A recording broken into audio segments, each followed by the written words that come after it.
Meow. Commander Dave says share the stream. Meow. Please share the stream.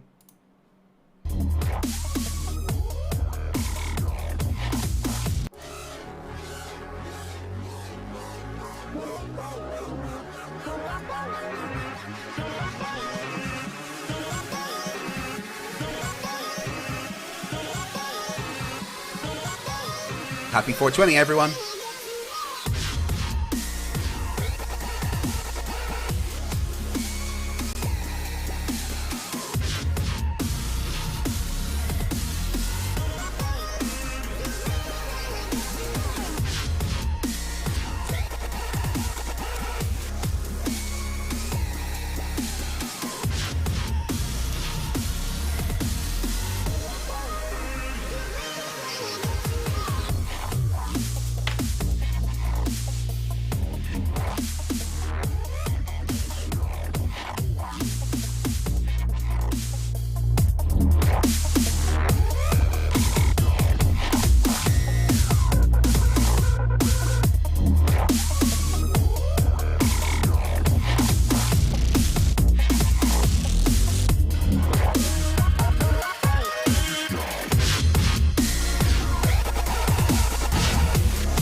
We're living on a disk, floating through space, with a tiny sun.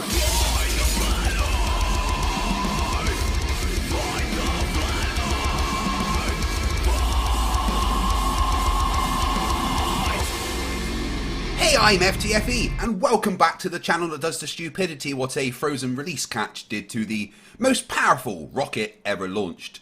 You may not like him, but I think a congratulations for Elon Musk is well deserved for getting Starship to where it did. Getting past the tower alone was a massive win. That rocket is so much more powerful than anything that has ever been put up that far before. So unfortunately there was a rapid unscheduled disassembly of the rocket because it failed to separate for stage one and just went into a crazy spin. I thought Elon was just showing off and doing loop-the-loops, but boom goes the rocket. Interestingly, the fact that the rocket exploded whilst kind of facing downwards, it somehow made the flat earthers say that the rocket hit the dome. I mean, I don't know about you, but if you see something hit a solid barrier, which I have, that the things that hit the solid barrier don't tend to keep going. Not how physics works, most definitely.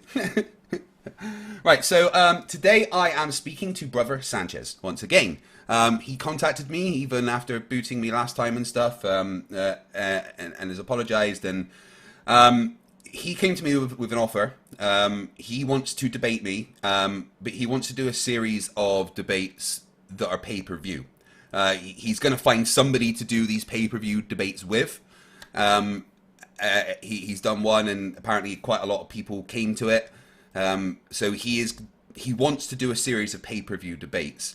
You know, I'm not really in the business of supporting flat earthers financially, but I am willing to be part of this pay-per-view debate because somebody's got to do it. Somebody is going to be the globe earther on the other side, right? And I figure it might as well be me with my experience in debating and, you know, give it the best that the globe can get. The cost of the pay-per-view, which is going to be on May the 19th, is $25. A link to it is in the... No, that's my stream key. I'm not going to post that. Let me just get the link for it.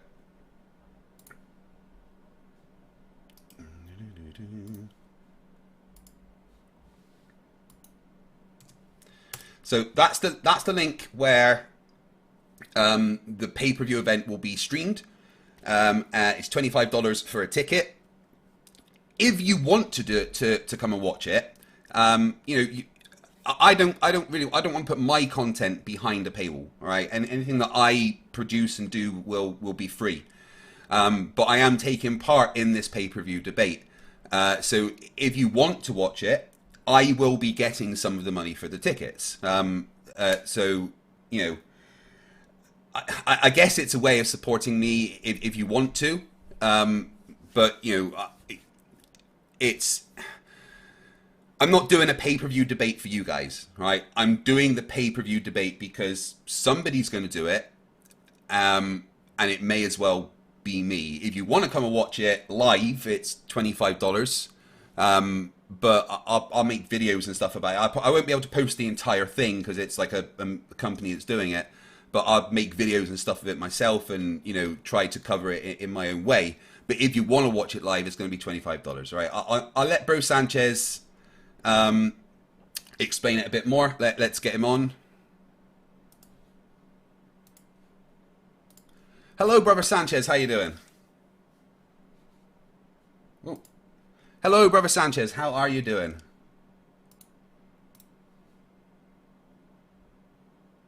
Hey, how you doing, Craig?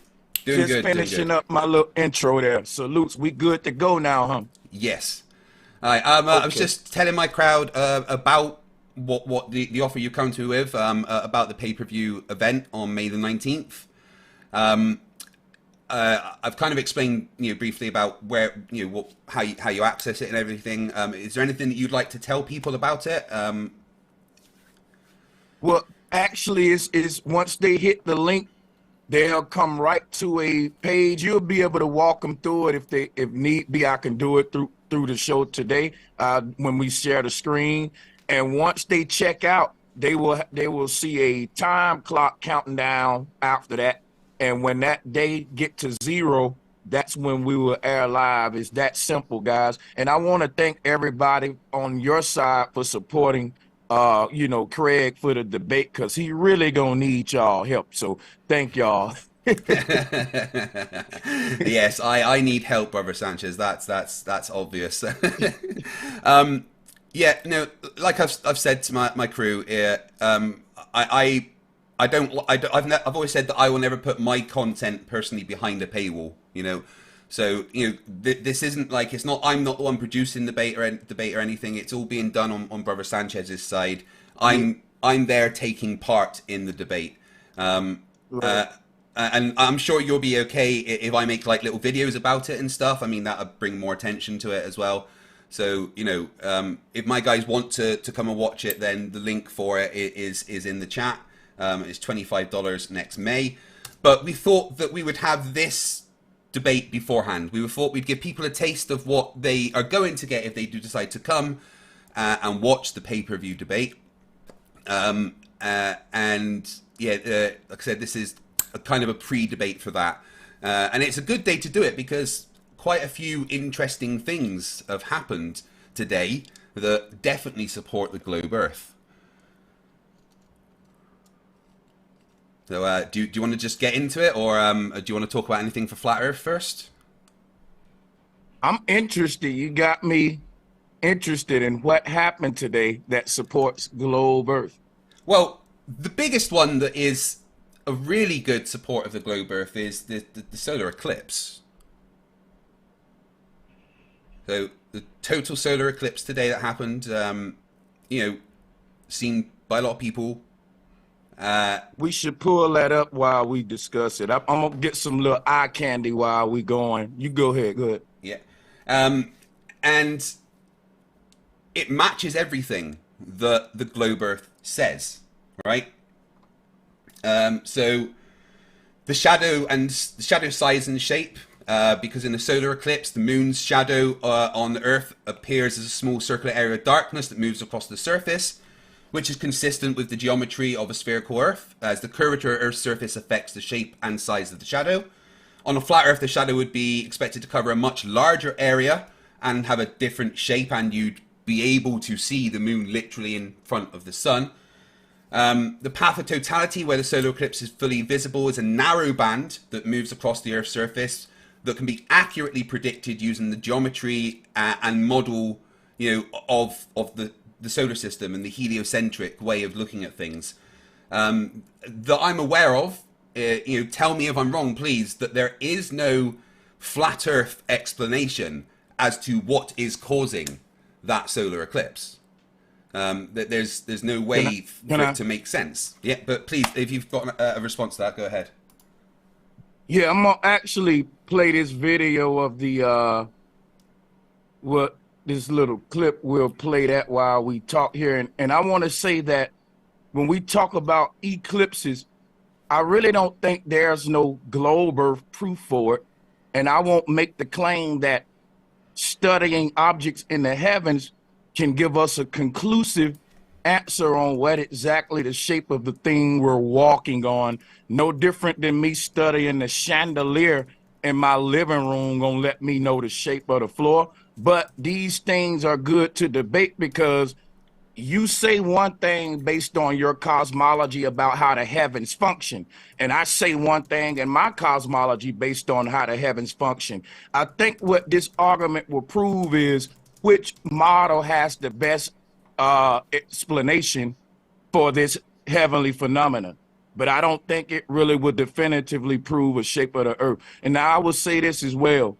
When we see a half moon, we do see, for example, let's go ahead and pull that up. We see a half moon. I want to pull up, matter of fact, let's pull up the moon phases entire chart. And the thing that I want to point out is the half moon. If globalists are saying that, we get in the phases of the moon because of the curve of the Earth, like what we see here, then half moon would explain that away when you get this perfectly flat line in the middle of the moon, but you're maintaining that a curve is doing it. That's one thing I want to point out. Another thing I want to point out about eclipses in general is that if we're saying that this object is we're saying that the sun and moon are eclipsing each other. Now, a lot of the ancestors the moon's eclipsing the sun, yeah. Hold on, I'm about to wrap it up right here, Craig. Like a lot of our ancestors, such as the Vedics, the people who did dive into ancient cosmology, they spoke about other bodies that are in the heavens that we're not aware of, rogue sort of celestial spheres that causes this phenomena, and they call two of them Rahu and Ketu. That's neither here nor there. One thing I want to point out about this observation here is that we never see the moon come into frame. Let me turn my camera on and show you what I mean here. I've watched several eclipses, Craig, and when we looking at the sun, we're waiting on something to immediately start swallowing up the sun at its direct location. If we're saying that that's the moon eclipsing the sun, Craig, we shouldn't be looking at the sun. We should be looking way over here, saying there is the moon right there. There is the sun right there. And now we're watching the moon come into the side where it's now finna eclipse the sun. We don't do that. Our eyes are locked directly on the sun, and what we see is just some start to sort of eclipse the sun from directly within the sun. And one way that I try to wrap my head around this phenomena, because I'm no expert at it, I just know it's got to be more than what they're telling us. One way I try to wrap my head around it is I think of this sort of phenomenon. If these are interdimensional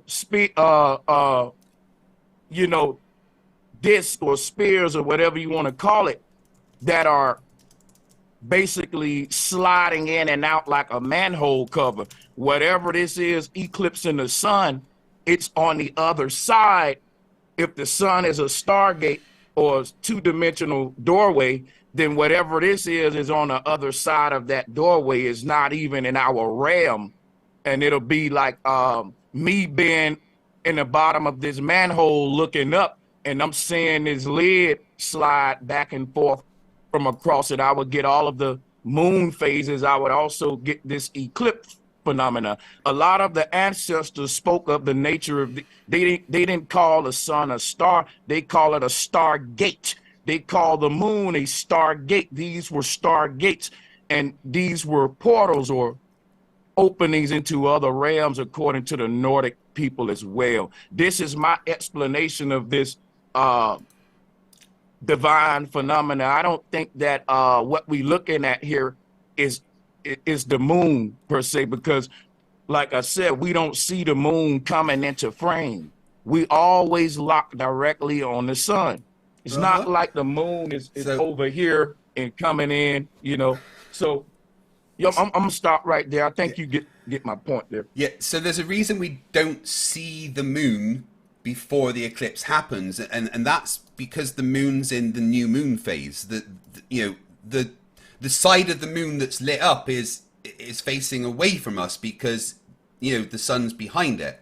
We can't see the moon because the sun isn't reflecting any light onto the side that's facing us. It's the new moon phase when there is no moon, we can't see it. So the only thing that we see is when it goes in front of the sun and blocks that light coming to us. And it's not just it's the fact that we're seeing the moon cover the sun. It's what happens after that. It's the shadow, the size and shape and path of the shadow are things that work on a globe Earth with spherical geometry that I'm aware of. There's no model that can make that work, no explanation for the path of the shadows and everything. If the Earth was flat, then we would be able to see what's happening from a lot further away than we actually do on the Earth. The reason why the shadow is so small compared to the moon is because the sun is so far away and a much bigger source of light with parallel rays. In the flat Earth cosmology, the sun and the moon are the same size, which would make the shadow that we see much, much, much larger than it actually is. Okay, so I would say that you're making a lot of assumptions based upon flat Earth, but you're really not. You have this preconceived flat Earth model in your head that's just not applicable, or what we're not making any of the claims that you already premeditated in your mind and debunking.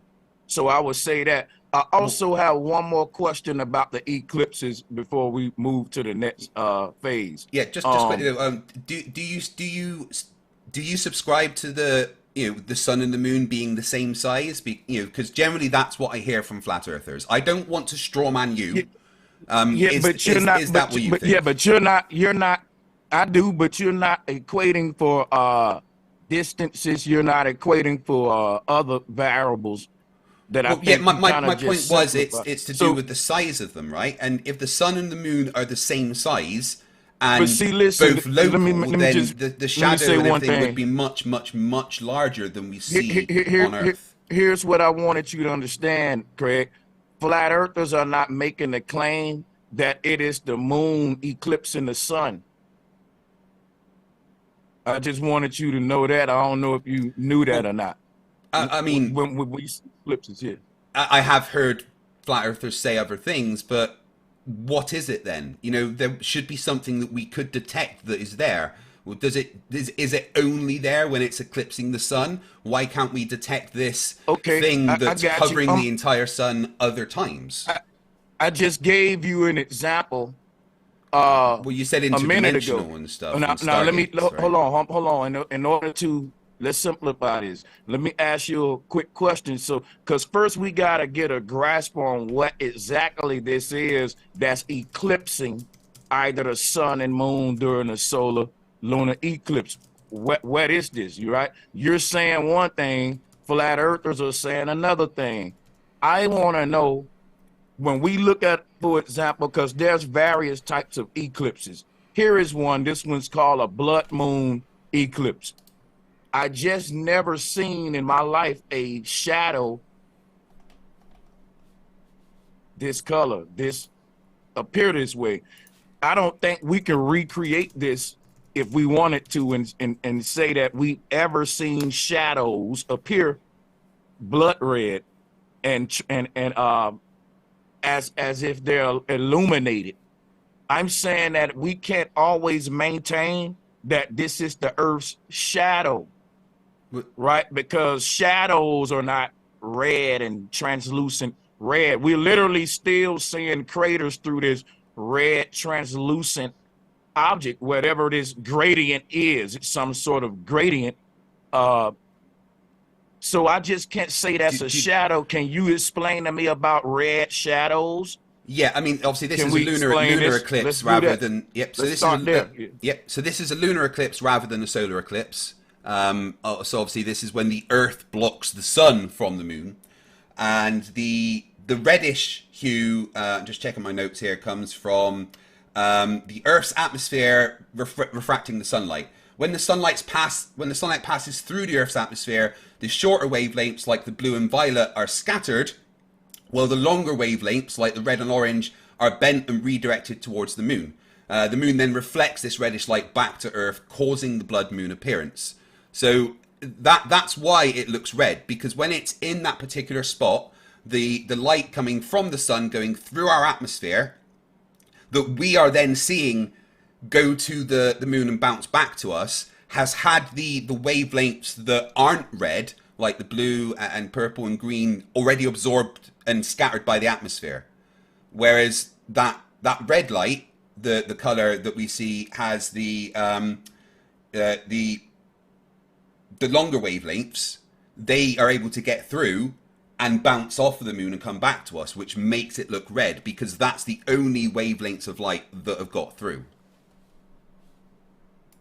Okay, so I knew that you would. I've heard this answer. That's the if you Google the answer for this, that'll be the top Google search on there. But now the thing is this right here. This thing don't stay red. It changes colors and hues and gradients as it eclipses the moon. Can you explain how we can recreate a shadow phenomena on Earth, like you just explained, to where we can have a shadow acting dynamic like we see during this eclipse? I'm about to actually pull up the exact footage from it so you can see how dynamic this is. All right. Mm-hmm. And do you have an explanation for that though? Yeah, it's to do with the positions, and when the moon is directly in front of the sun, the only light that we're seeing has already passed through our atmosphere, right? When it's off to the side slightly, there is light bouncing off of it that hasn't passed through our atmosphere because of its position. When the Earth passes between the sun and the moon, it casts a shadow on the moon, and the moon enters Earth's umbra, the inner darker part of the shadow where the sun's light is completely blocked. Despite the direct sunlight being blocked, some sunlight still reaches the moon indirectly, and the Earth's atmosphere bends or refracts the sunlight, allowing it to travel through the atmosphere and reach the moon.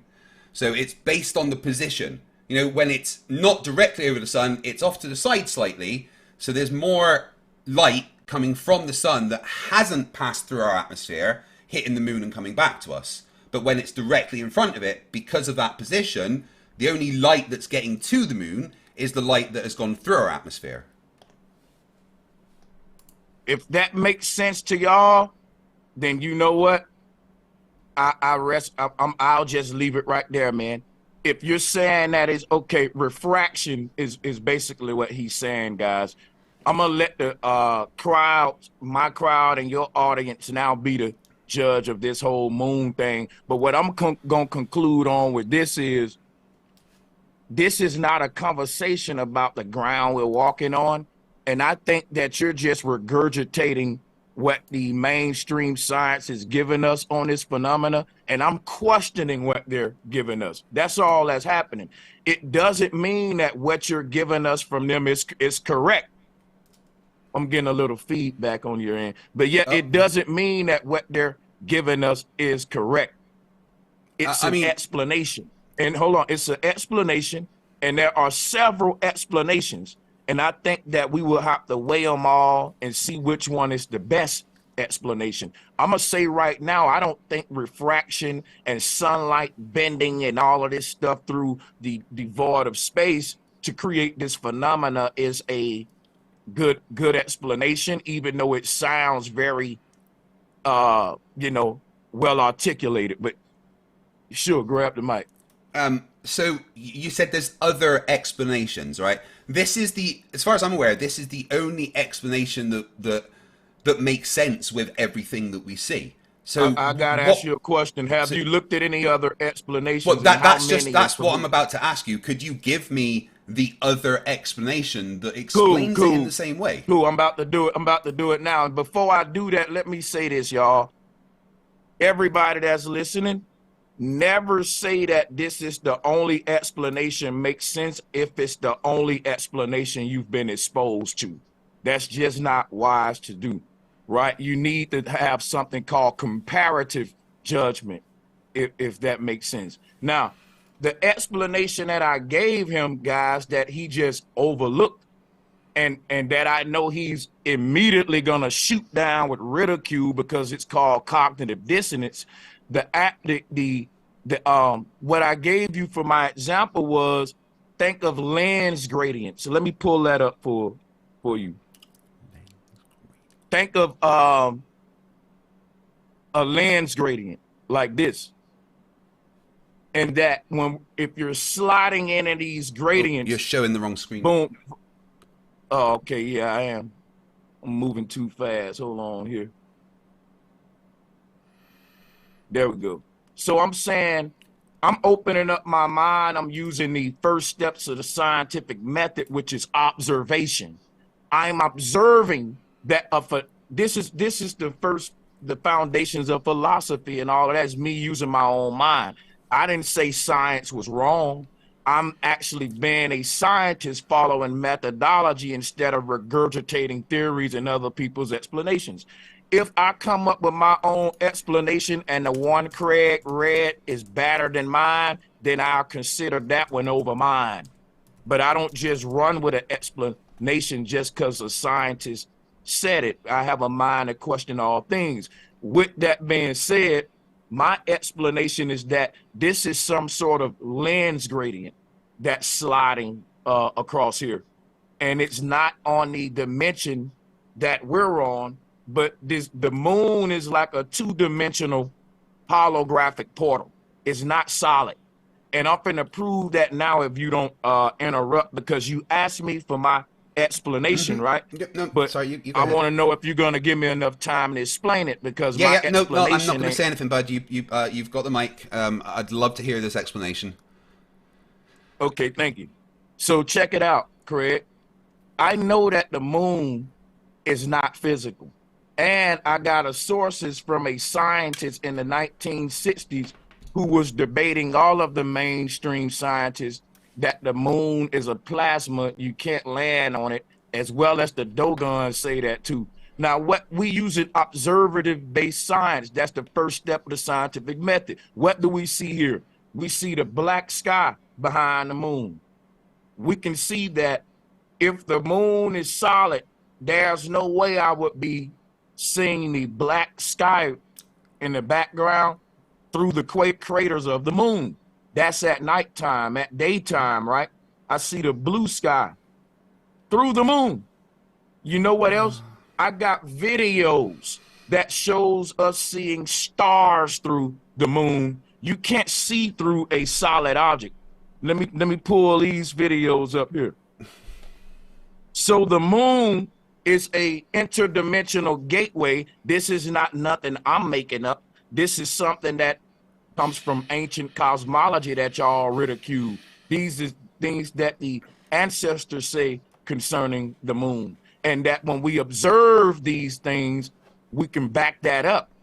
We can back that up. So if I show you stars seen through the moon, which I'm about to do now, people have filmed the moon and was able to see stars through it.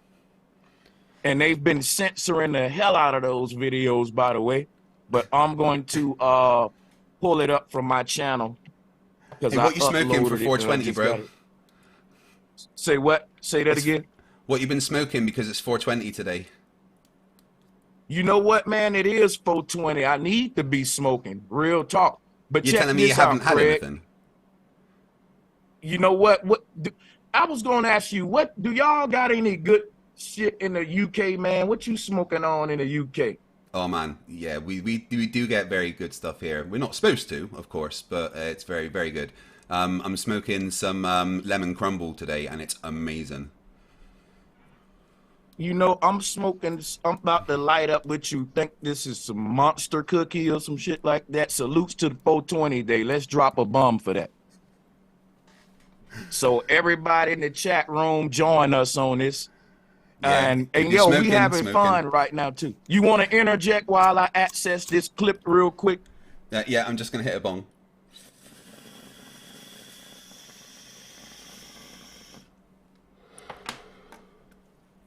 All right, so let's talk about the seeing the blue or the black. That's again to do with our atmosphere. During the day, when the sun's coming through our atmosphere and we look up into the sky, because of the things that are absorbed and the things that aren't, we see the sky as blue. Because the moon is in the sky amongst, the blue light in our atmosphere, which is what, it's obviously not in our atmosphere, but we see it through our atmosphere, which is making the sky look blue. Therefore, the moon looks blue. But at night, the sky doesn't look blue. The sky looks black. So we're not looking through this medium that's making things look blue anymore. So we see the moon more as it is with its actual color. That's why it can look blue during the day, because the atmosphere is blue. Well, the atmosphere is making the sky look blue because of the light it's absorbing. Okay, I got a question. Right? So why don't an airplane look blue during the day and black during the night? Based on the same logic, because if you saying that the moon is solid like the airplane, and the sky would do this phenomena to any solid object up there, well, why just the moon if the moon is not a hologram? So what the bits that look blue on the moon are the darker bits, because that's the you're seeing a contrast between them. Again, if you were to look at an aeroplane that's really far away during the day, that had a white and a darker bit on it, the what you would see would be slightly tinged by the atmosphere. But in the night, you can't even see the plane to kind of see the contrast in the colors. It's any medium that you're looking through will impart the properties of that medium onto anything that you're looking at. Like, if you put on a pair of glasses that have a green tinge, everything you look at looks green, right? It doesn't mean that those things are green. It's just because the medium that you're looking through is imparting that color onto the light that's hitting your eyes. Okay, so it's like when I look at colorful fishes under the water in Miami, they ain't tinted blue. I can see all the color. I'm looking through a blue medium, but it's not smearing the color of the fish, right? Because we don't actually acknowledge the blue that we see in the ocean. Once you get under the water with your goggles on, it's clear blue is what we call it. So, I mean, we can see that when we come from under the water, that it's a big blue ocean. But when we go under it, I mean, that blue is not smearing everything because we're looking through a medium. The colors that you are seeing. Red. Yeah, sorry. I didn't mean to interrupt you there, sorry. But no, I was saying, I was going off the way you explained it. Do you want to clarify the explanation now? Because when you're in the water, you're seeing through the medium of the water. So the light is acting differently to when you're not in the water. And the colors of things will look slightly different underwater compared to out of the water. Very slightly, because you're up close and stuff. The thing about the moon is it's a lot further away and has a lot more of this atmospheric medium that's refracting and scattering the light. If you were to, for instance, if you were in deep water and you were to look at a whale really far away, that whale would look slightly bluer, but as it got towards you, you'd be able to see the colours of the actual whale more defined. You know, when you're right up close to something like that, there's not going to be much chance for the light to be scattered between the thing and your eyes. So the colours are going to look very similar, but there will be a difference. But that's simply all it is. We're looking through a medium that is doing something to the light. So anything that we're looking at is also that color. My question is, what about what's supposed to be moon craters? We can see the sky through those. I mean, my thing is, I'm saying, here's the blue sky right here. This is supposed to be a moon crater, but I can still see the blue sky through. Well, you can't see the sky through it. You can see the crater, which looks slightly blue, because the atmosphere is imparting that color onto it. Okay, so why don't it does it to the rest of the moon here? That's not blue. That's just the normal grayish white moon, just like here. But if you compare them side by side directly, you would see that there is a blue tinge to even the white bits. Both the white and the darker bits have been given a blue tinge by the atmosphere. You know. Okay, so look, let's go back to this then. During these eclipses, we don't see that like okay, let me show you what I mean real quick so we can pull this up. You saying that we looking at an object through a blue medium, so that object gonna be appearing blue, and I get that. That makes perfect sense. But guess what though? It don't make perfect sense when you see that I can see through a solid object though. That's what I'm trying to point out, because if you saying that for the moon, what about the sun? We should be looking at the sun and it should be slightly blue based upon it being 93 million miles away, and we're looking at it through a thick blue atmosphere. Well, the sun is a lot brighter than the moon, so the colors are going to come through a lot stronger, but I guarantee that there is a slight blue tinge to what we see from the sun during the day. You know, if you were to look at the sun in space with nothing between you, I think it would look slightly different than looking through our atmosphere. Right, can you just give me 1 minute? My wife is away, so I need to go and do parent duties quickly and put my son to bed. So no just problem. Give me 1 minute and I will be back, okay? No problem.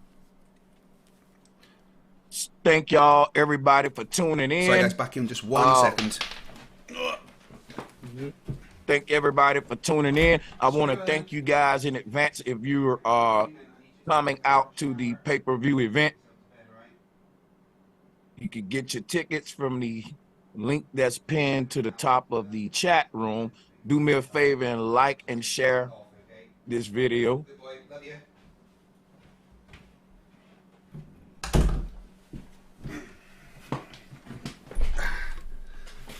Right, sorry about that.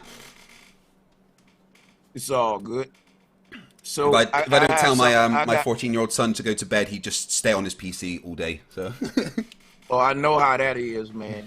Screen zombies, mine too, man.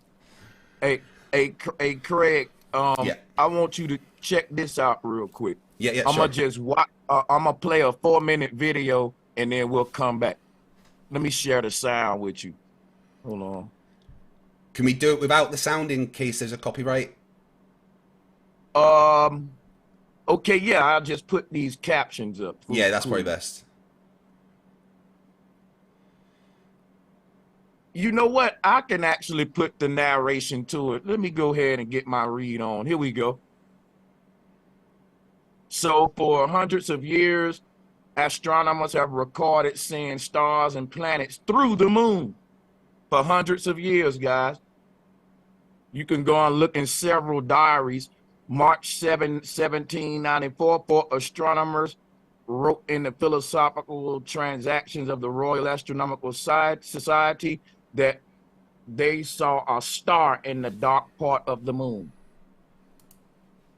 We finna watch this video, and what we're gonna be showing on here is stars seen through the moon to back up these sources here. Sir James of the South of the Royal Observatory in Kensington wrote in a letter to the Times newspaper, April 7, 1848, that the star, instead of disappearing the moment the moon's edge came in contact with it, apparently, see, this bird is blocking that, apparently glided on the moon's dark face as if it had been seen through a transparent moon. These are astronomers for hundreds of years that's been making the same observation I'm making right now. We're going to show some stars through the moon on this video in a second. Did they name which stars it was that did that? We just read that from, these are documents from Sir James. Yeah. Historical documents from astronomical. I would suggest you go and look up some of the documents, because I don't want to say they did or didn't. I'm gonna be honest. All I saw was this video, but these little clips from the documents was enough for me to back up the observations that I myself had been wondering if anyone else made these observations, and it led me to this. But you can definitely pull up the documents, the journals of these ancient astronomers, and yes, several. It's a long, lengthy library of literature about stars seen through the moon. In fact, the Islamic crescent moon with the star and the crescent moon is said to be that observation that you can literally see through a translucent holographic moon. We're going to play some more clips in a minute, but let's go ahead and get to the nitty gritty of this video, because he's going to zoom in and we're going to see some stuff we shouldn't see. So let me just skip forward a bit here. So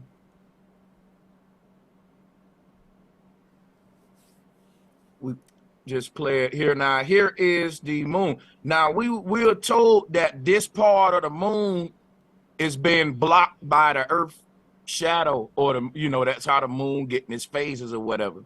Same kind of so my thing is like, that still mean that a solid moon would be behind this shadow right here, right? And if that's true, we wouldn't be able to see a star in any part of this black area. But let's see what happens. We can definitely see stars, 2 of them right there. I mean, is that stars or is it dead pixels? These are stars. How do you know that they're stars? I mean, all stars that we see in the night are named, right? Wait. If you open to, let me present my stuff in fully before you do that, because I'm not gonna argue with you about if they're stars or not, because I got other footage that I'm about to show. That's live footage of these stars twinkling through the moon. I got all these different sources for you today. So, but this is my first one. He's not the first person to do this too. I'm gonna show you other people. And remember, we just read articles from ancient astronomers. Are all of us dumb? Let's not be. Let's take a look at the information. And then now, as that play, guess what? I'm going to grab some more stuff that will say that. Hold on, that we're dealing with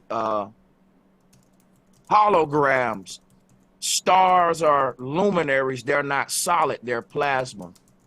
And that's what all of this is proving. And I got more proof here that the stuff we see in the sky cannot be solid. Here's Venus. Now we zoom in on the star, which is Venus here. And once we zoom in on it, now I know what somebody gonna say, it's out of focus. Guess what, y'all? If you want to think that a camera can make something see-through, that's on you. All right, give me that out of focus camera so I can see through walls and see through solid objects. That'll be an expensive camera, buddy. My thing is, we see the same observation that we see in the moon when we try to zoom in on Venus, that these things aren't solid. They are see-through. They are holographic in nature. They are projections of some sort, and the sky is a plasma. So, yes, go ahead and interject. I'm sharing the mic. We're doing a good job. Make sure y'all hit the like and share button. Also, by the way, Jaron. Okay, go ahead. So no, finish what you're saying. I was going to let everybody know Jaronism will be hosting the upcoming debate. He will be, I meant to say, he will be moderating it in time. And surprisingly, I thought Jaron was actually one of the best moderators I'd ever had for a debate. He did it very well. True. Regardless of what I think about him and the stuff that he does, he was a good moderator. Right. So, while you've been talking, so I've been trying to look up those citations. I can't find them. I don't know where this video got that information, but I can't find any citations from the Royal Astronomy or anything that said they saw stars through the moon. I'd love to see the actual, where that information came from. I got you. So check this out. I got you. I'm gonna do that now. So when you play the video, he has the reference links to all of this right here. He telling you on March 7, 1794, 4 astronomers, 3 in Norwich, 1 in London, wrote in the here go your source. Wait a minute. Here go your source. The philosophical transactions of the, let's move this little word. Matter of fact, let me take these captions off. But I looked that up and I couldn't find it. You need to look more. That's all I'm gonna tell you. Because he got more sources that you can go to as well. This is just does that video contain any sources, any links or anything? Because I've looked that specifically up and I can't find it. You're saying so he's making that up according well, I'm not making that claim. I'm just saying that I can't verify that information is correct because I can't find it. Let's go to the next one in, and I'll look that one up for you, and I'll find it. I don't think you looking as good as a person who want to find it, me personally. But check this out, Craig. This one says Sir James South of the Royal Observatory in Kensington wrote in a letter to the Times newspaper in April 7, 1848, and that should be something we should be able to find. I don't know if we can, how hard that'll be to find. If we can find a Times newspaper of April 7, 1848, that might be a little hard to find, but we can find it. I'm pretty sure we can fact check all of these sources if that's what you're asking. No problem. I'm very transparent. We can all do it together. So, and I will also say that there's a lot of literature out there of scientists saying that the moon can't be landed on and it's a plasma. There's a lot of literature out there. I'm gonna point you somewhere right now of a scientist in the 60s right now. Hold on, I'm finna give you a source. I know exactly the guy that you're on about. I've spoken about him lots. What is plasma, Brother Sanchez? A plasma is a fourth state of matter. It's not a solid, liquid, or gas. A plasma will be like lightning.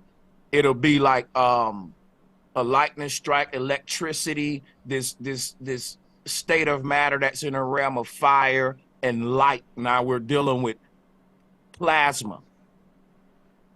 So in a nutshell, how is the moon plasma? How does plasma have craters with shadows in? Good question. I got you. I was hoping you would. Because it's not just craters. You can literally see. Wait. Just let me finish my point a sec, right? You can literally see shadow. I know, but I'm just clarifying my point. You can literally see shadows. It's still the same question, right? You can literally see shadows in the craters that change position based on where the sun is. So how does a plasma have craters that create shadows in relation to the position of the sun? Okay, so I don't think that what we're looking at on the moon is craters. That's the problem you're making. Hold on, you gotta let me answer you, Craig. Oh, no, okay. Now, you said, how does the moon relate to being a plasma? A plasma is a form of matter that is in a spectrum of light. That's when we're dealing with density. It's not a solid, liquid, or gas. It's in a realm of matter that would be whatever light is. Now watch this, right? There's something called holographic distortion when we're dealing with projected light, which is what a hologram is. And again, this would be plasma material. What we looking at here is a phenomena that people equate with what's called holographic distortion. Now, I'm not a master of holography, right? What led me into even looking at holographic distortion was trying to figure out this phenomena in the sky. And what this proves is everything what the Nordic people, what the ancestors were saying about the nature of the luminaries, that they are holographic and that the sky is a plasma, they are being projected up there. And if that's true, then we would be able to witness this phenomena of holographic distortion that we see here. Right. Now, that's me making a observation. That's the first step of the that's among the first steps of the scientific method, which is to observe. And I'm making a very legitimate observation here. I don't know how that would be any kind of, explanation. Okay, I don't think it explains how there's shadows in the craters that relate to the position of the sun. That was my question. It's not craters. It's not craters. It's not craters. But okay, whether you think they're craters or not, there is shadows in those bits that relate to the position of the sun. So when the sun is at one position relative to the moon, the shadows in whatever they are relative to the position of the sun. So how does the sun create shadows on a plasma? The sun don't create shadows on this plasma. This plasma is a dynamic, luminescent object that it's going through all of these phases by itself. See, I don't need the sun and the earth shadow to create these phases. Once I'm telling you it is a plasma that it's this is self-illuminate. Let me show you something. Hold on. Plasma doesn't asking me have phases or anything either. If plasma doesn't do that. Yes, it does. Yes, it does. A plasma can do whatever. You can program a holographic projection to do whatever you want it to do. Who would have so it's a program thing, we can't talk over each other. We cannot talk over each other, correct? Okay. Come on now. We're doing good. Let me finish saying what I'm saying now. Right? If the sun was reflecting its light onto the moon, and that's how the moon get its illumination, then that's not what we're observing. That's what I'm saying. You're not using observation. You're using theories that are outdated, that are being rewritten. No. This is how light would reflect off of the moon if the moon were a solid sphere. And we would see this moon go through phases based upon the sun here, right? Reflecting his light off of a sphere. We don't see that. We see the moon turning all kind of colors from yellow, bright orange, red, and all kind of doing dynamic things. The moon distorts sometime. The moon have been observed to do what's called dynamic behavior. So that can only be explained by saying that the moon is basically its own life source. Because if the moon was a solid sphere reflecting the sunlight, we would observe this phenomena that we're seeing on the screen of how light is projected off of reflected off of a solid 3D sphere. The moon don't do none of that. Sphere. The moon acts just like the ancients say. A two-dimensional stargate is what it acts like, just like everything else. This don't look spherical to me. This look like a circle. The difference is a CD disc versus a basketball. This projected circle looks like it is holographically distorting. I don't have to explain nothing else based on observation. Right. So I'm holding. Our observations are correct. Yeah. Right, so I'm holding up a model moon in my hand right now. There's a light behind my camera, and it looks more like the pictures of the moon that we see rather than the images that you showed of the light shining off of that. Those shiny balls. I gave real images. You giving a ball. I gave real images. This is a real image right now. I'm holding this in my hand, and you do not see the big shiny bit, right? That's does not, bro. Wait, let me finish. Please don't talk over me, bro. I haven't done to you. What you showed, you're saying light does this on spheres. Well, it doesn't all the time. this isn't doing the thing that you said that the moon should do. Yet it is the same shape as the moon with a big light source right behind it. So this is more like what we should see, is the entire thing reflecting light. But none of this has answered my question about the fact that they are clearly shadows because they are in relation to the position of the sun. You can look where the sun is, and then you can look at the craters on the moon and see the shadows in those craters are in relation to the position of the sun. Plasma can't have shadows. Those are 100% shadows. I'm using the first step of the scientific method, observations. I have used a telescope personally to look at the shadows in the craters during the day and compared them to the position of the sun. The observation suggests that the sun is causing shadows on the moon, which means it can't be plasma. So let me get this straight. You think that you can see shadows on a physical object that's over 200,000 miles away from you? You can see the shadows on it? Yes or no, so I can move forward? If the shadows are big, yes, of course you can. Y'all heard it out of his mouth, y'all. Now, I want you to understand. I want everybody to put that in perspective. Hold up, wait. Don't cut me off. My turn. I want y'all to put that in perspective, right? And you need to go outside your house, look down the street at the nearest buildings or anything that's casting a shadow. You can't even see that miles away, blocks away. Craig think that he can see shadows on a physical object that's over 200,000 miles away through a thick blue atmosphere that's polluted with all kind of light and all of that. So guess what? I don't have these problems to explain that phenomena. He keep telling you what a plasma can and can't do. That's deceptive because he's lying. A plasma has no limitations to what it can do. If you make a hologram right now, hold on, y'all. I was muted on my end, Craig. Let me reiterate on what I was saying.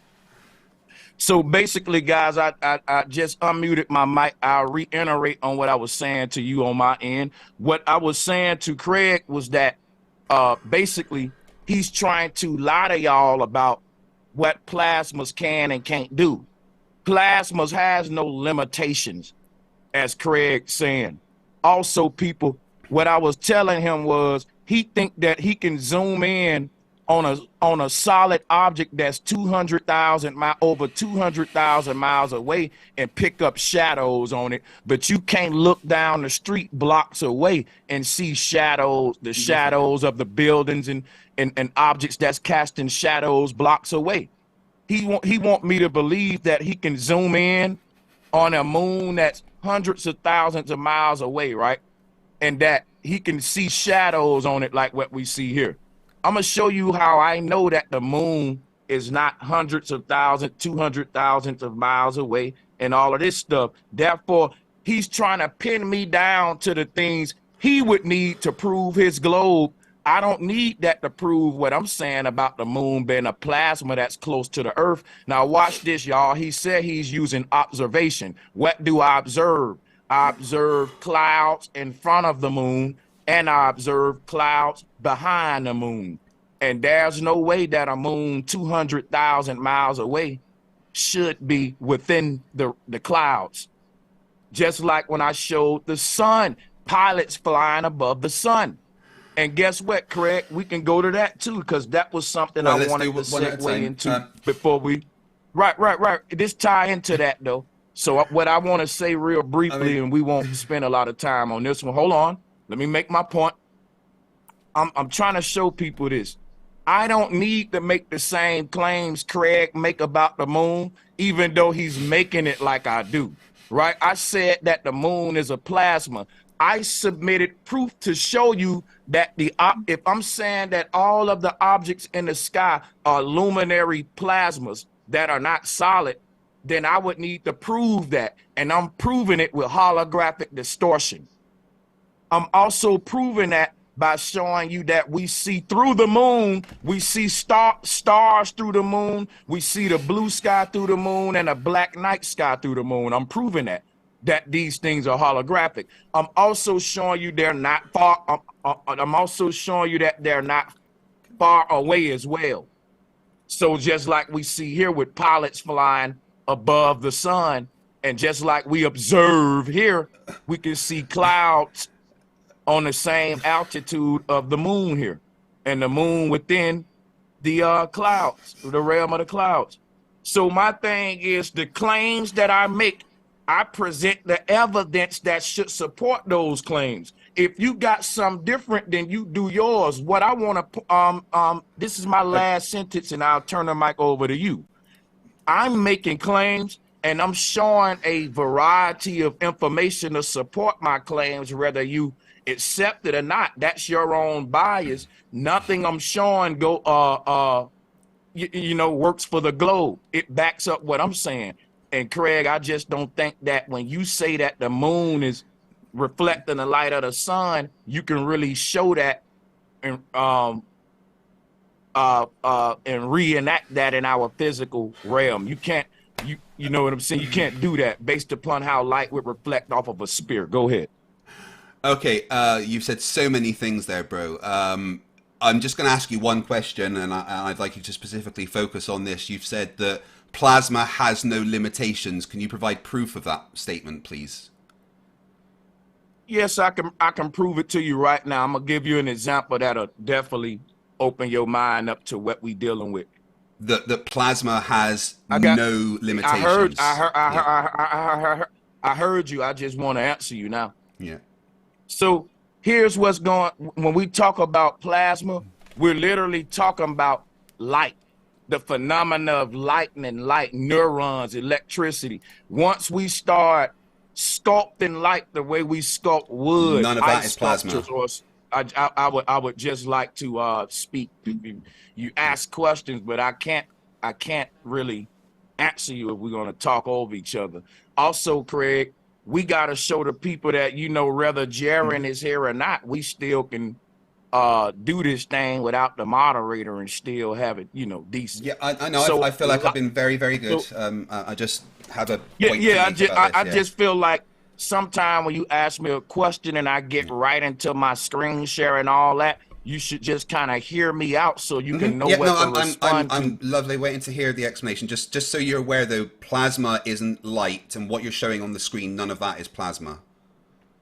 Okay, you didn't hear me say nothing about what I'm sharing on the screen yet. This is a form of plasma. Light is plasma, whether you like it or not. A lightning strike is a plasma. A flame of fire is a plasma. The phenomena that we call light is what we call a fourth state of matter. Sir William Crookes called it radiant matter. That was his name for plasma. So I'm not going to debate you on whether plasma is light or not. Well, we're going to have to debate that, actually. Well, hold on. We could debate it right now. Yeah, because plasma is not light.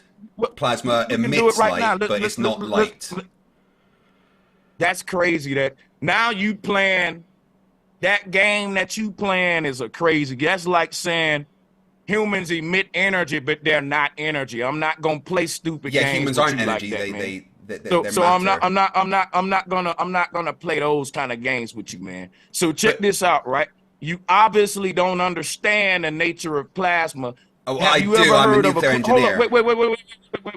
Wait. Have you ever heard of a Crookes tube? The Crookes tube. Please tell me what a Crookes tube is, or what you think it is. Who created the Crookes tube? Well, someone called Crookes, I imagine. Please tell me what a Crookes tube is and what you think it does. What was his first name? I don't know. Can you tell me? I'm waiting for you to tell me. Okay, I was just asking you different questions on the dude. Don't get agitated. I said I don't know. Okay, I got you, dude. Let me talk. His name is Sir William Crookes. All right, this is here. It's called a Crookes tube that he created. Now, what he was able to do in a nutshell, and something that he don't get credit for, we are told that the aurora borealis is a form of a plasma. Many scientists is making that statement. So when you look at this aurora borealis phenomena, Sir William Crookes was basically trying to recreate this is the whole concept of neon lighting and all this, man. So my whole thing is the lightsaber is right here. They was dealing with this in Egypt as well. They was calling it the Jedi pillar or whatever, but they was trying to experiment with this so-called fourth state of matter. Sir William Crookes coined it radiant matter. They would, and today that what we're calling radiant matter is also the phenomena of light. No. It's in the spectrum of creation that we call light. And I got 2 documentaries on this. I've done extensive research on it. You can say no all you want, but you didn't even know what this was and who created it. You knew nothing about it. That's why I asked you. So it's a little toy that spins. Again, that doesn't show that plasma is light. There is nothing that says that plasma is light. Do you know why it was called radiant energy? Because it radiates light. You didn't even know what it was a minute ago. That's what I'm saying. This toy, I didn't know what this toy was, but I very much know what plasma and radiant light is. Now it's a toy. It is a toy, actually. I've looked it up. A Crookes tube is a toy that spins when you put light That's on how it. I know you don't know what this is. You got the wrong thing. I'm telling you right now. You ain't got the right. They use this to make a toy. It's literally the concept of it. It reacts to light. Well, they got toy rockets too, but a rocket is a real thing, right? We don't want it to toy version. Yeah, but a toy works based on the same concept. I can find a toy version of Sanchez now online, a bobblehead dog. Hold on. Join the toy version. Hold on, wait, let me just say this. Let me finish. Wait, we ain't got to yell at each other. One sentence. Yeah. Showing the toy version tells me you understand the real version that you just said you didn't even know what it was. Yeah, you just said you didn't know what it was. Now you found the toy version. So what? I can find a toy gun. You said one sentence, bud. You said one sentence. Right. Okay, so none of what you're saying even about the Crookes tube or anything shows that plasma is light, because plasma isn't light, right? Like anything that is high energy, it emits radiation like light. Like if you heat up a bit of metal, it radiates light. You can see light coming from it. It doesn't mean that metal is light. Plasma emits light because it's such high energy, it's such a high state of energy. But plasma isn't light. They're not the same thing. So you can't say that, because there's simply zero scientific basis behind what you're saying, right? And none of this gets away from my main question, which you still haven't answered. Hold on, no. I'm not answering no question right now. I want to finish my screen share here I'll let you cut in about that. Now let me get my you never let me get to the plasma band light. I'm letting you interject while I get my screen shares. I'm going to read this for you though. The most familiar examples of electrical plasmas here on Earth are neon signs and lighting, television screens, and electric arc welding machines. Fire and lightning are also forms of plasma. Now, let me make a statement, y'all. Hold up. Wait a minute, man. Wait a minute, dude. I'm just agreeing with you. Listen, guys. Hold on. I wasn't it's a little, it's a little delay. That's what goes on. So it get to me. That's what's happening. But we still having a decent show. So salutes to you, Craig. So check this out. I can show you charts right now. And basically, you're not arguing with me at this point. You're arguing with these sources that I got up here, because I've been scouring the internet on what are plasmas. And guess what? The phenomena of light is a plasma. There's no evidence for that. Hey, listen, I'm showing the evidence. I'm showing the sources. No, what you were showing there. How many of them you want? Let me respond. Let me respond to this evidence, right? Yep. So let me talk about this. All right, give me a chance, bro. You don't want me to show the sources. No, I'm looking at the source right now that's there, and I want to talk about it, right? Because all of the things that you're showing aren't light. Lightning isn't light. Fire isn't light. A neon sign isn't light. They're all things that emit light. Light is an northern lights? Yeah, hold on. Right. Things that emit light, they emit radiation, electromagnetic radiation, which is, if it's in the visible spectrum, we see as light. The northern lights, the aurora borealis, is simply charged particles interacting with our atmosphere, creating plasma that emits light. The plasma isn't light. Like anything else that is in a high energy state, it emits light. Lightning isn't light. Fire isn't light. Neon isn't light. The aurora borealis isn't light. They are things that emit light, just like anything else that is in a high energy state. Plasma is not light. And listen. So my thing is this right here. Emitted light is said on many websites you can look up that emitted light is a form of plasma. In other words, the release of energy of the fourth state of matter, right? Is nowhere says that. That's a complete bro. lie. Listen, Craig. We know what I'm saying. You don't agree with. So why would you interrupt us to say that? The purpose of me and you debating is that you ain't gonna agree with what I'm saying. You don't gotta So I just let you go. I was quiet, man. I just started and you already interrupted me. I know you don't think nobody say that, which is why when I say that, it's up for the people out there to go and do their research. It's up for them out there to go ahead and look it up and prove me wrong, and I dare them to prove me wrong. I'm making a cocky statement right now. I'm daring you to prove me wrong. The emission of light itself is a phenomenon that's related into the realm of plasma, which is the fourth state of matter.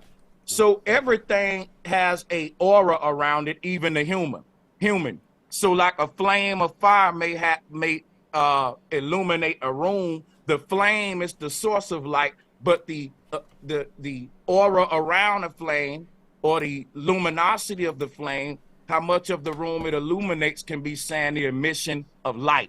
All of that is one and the same. You cannot separate these from each other like Craig trying to do. Otherwise, you don't understand this whole phenomenon of radiant matter and plasma. He's trying to simplify it because he don't want to acknowledge the fact that I have a legitimate explanation for what we see in the sky. Now, if he won't interrupt me, because I didn't interrupt him, I'm going to finish saying what I'm saying here, right? He's saying that a plasma is not light. Light is basically what's emitted from a plasma. And I'm saying to you that the sky is like a plasma screen TV. And when you have this medium, you can project a light image upon it like a projector machine. So the objects we see in the sky aren't really there. There are projections of another source, just like what Craig said, the light around a candle flame is being projected from the source. Just so this source, the source of light, right, projecting light around it, you don't separate the source of light from the projection when we study in this phenomena that I'm trying to explain now. I don't know why he keep trying to interrupt me, but I'm trying to land my plane, Craig. I haven't So said check anything. this out. No, I was muting your mic because it was a little echo on in my headphones from your end. That's all I was doing. Oh. But check this out, y'all. What we're looking at right here is exactly what he's been explaining, but he don't see how it relates to my argument. I'm telling him that what we're looking at in the sky here is a holographic projection, no different than the science they are getting into today, no different than this right here. For example, this is real technology that we have mastered today, holography. And the holograms are looking more and more human-like. You can go and research that. To laugh at something without doing a research make you the fool. So we have the technology now to create holographic objects, and guess how they appear? Clear blue, just like the sky, just like the ocean. They are clear blue objects. And guess what? I'm not gonna go in the realm of religion or nothing like that, because you know, we can obviously tie this into that. But what I really want to point out about this phenomenon of holography, if you look at this holographic human here and look at how it's translucent. You can see through them like a ghost almost like. This is the nature of how I'm explaining the heavens. You don't have to agree with what I'm saying, but if you're going to disagree with something, at least understand it so you can disagree with it, right? That's what I'm saying. That was my argument behind observing holographic distortion with this, and also showing you that we don't have to say that we can see a shadow on an object that's over 200,000 miles away. That's foolish. You wouldn't be able to do that. My example is plain and simple, the path of least resistance. The same as the ancients, that what we see in the sky are luminaries, and they're being projected from another source. So we ain't got to play around with the semantics of what is plasma or not. We can just observe the phenomena that I'm sharing and let me explain the mechanisms behind it, and you can argue that directly. Because that's what I think you can't do. You can't explain what I'm looking at right now, Craig, better than me. I can. That's you out gotta of focus. That's your out of mic focus. on my end if you're right. talking. But you try it though. You can explain what I'm sharing right here better right, than so, me. Yeah, so that's an out of focus. Right, you want me to explain it? That is an out of focus picture of Venus. So that's that explained. I knew you would say that. These so easy. You predict because I've got better pictures of Venus that aren't like that. So I can easily get a picture of Venus that doesn't look like that. So Venus doesn't look like that. Man, and I'm not going to let you get away with doing the thing because bro, you called me a liar because of what I said about plasma, and that's not fair. Now I want you to understand that in this stream, you called me a liar because of what I said about plasma. When did I call you a liar? About 20 minutes ago, you did, but whether you realize it or not, the words came out of your mouth. You said FTFE is lying to you all about plasma. Now, I'm not lying about plasma. I want you to understand that let me just say I think you're wrong about it. Then I ain't going to say you lying. I'm gonna just say I think you don't know what you're saying. You did interrupt me there again. So I want you to understand. I just wanted to apologize. I don't want to call you a liar. There you go. I want you to understand, bro, that I have a degree in physics and a degree in nuclear engineering, energy systems, and fission technology. I am very aware of what plasma is. I've done experiments with plasma. I have used plasma. Plasma but you didn't is know not what a Crookes light. tube was. That doesn't matter that I didn't know what a Crookes tube was. That's irrelevant. That's just one thing that someone experimented on, right? That doesn't change the fact that plasma isn't light. Plasma is something that emits light like anything else with high energy. If plasma is light, then my torch that I'm shining at the screen right now would be coming from plasma. It's not. There's no plasma involved in this light. Plasma is not light, and there's zero scientific evidence or basis to say that is the case. It's just a false thing that you've come up with. I don't know where you got that information, but light is made by a high energy state emitting something. That's it. And things that aren't plasma can emit light. So okay, so good, go ahead. So plasma is just one of the things that emits light.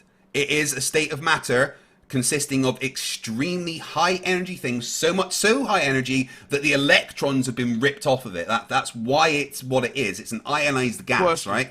So wait, hold on, let me finish, right?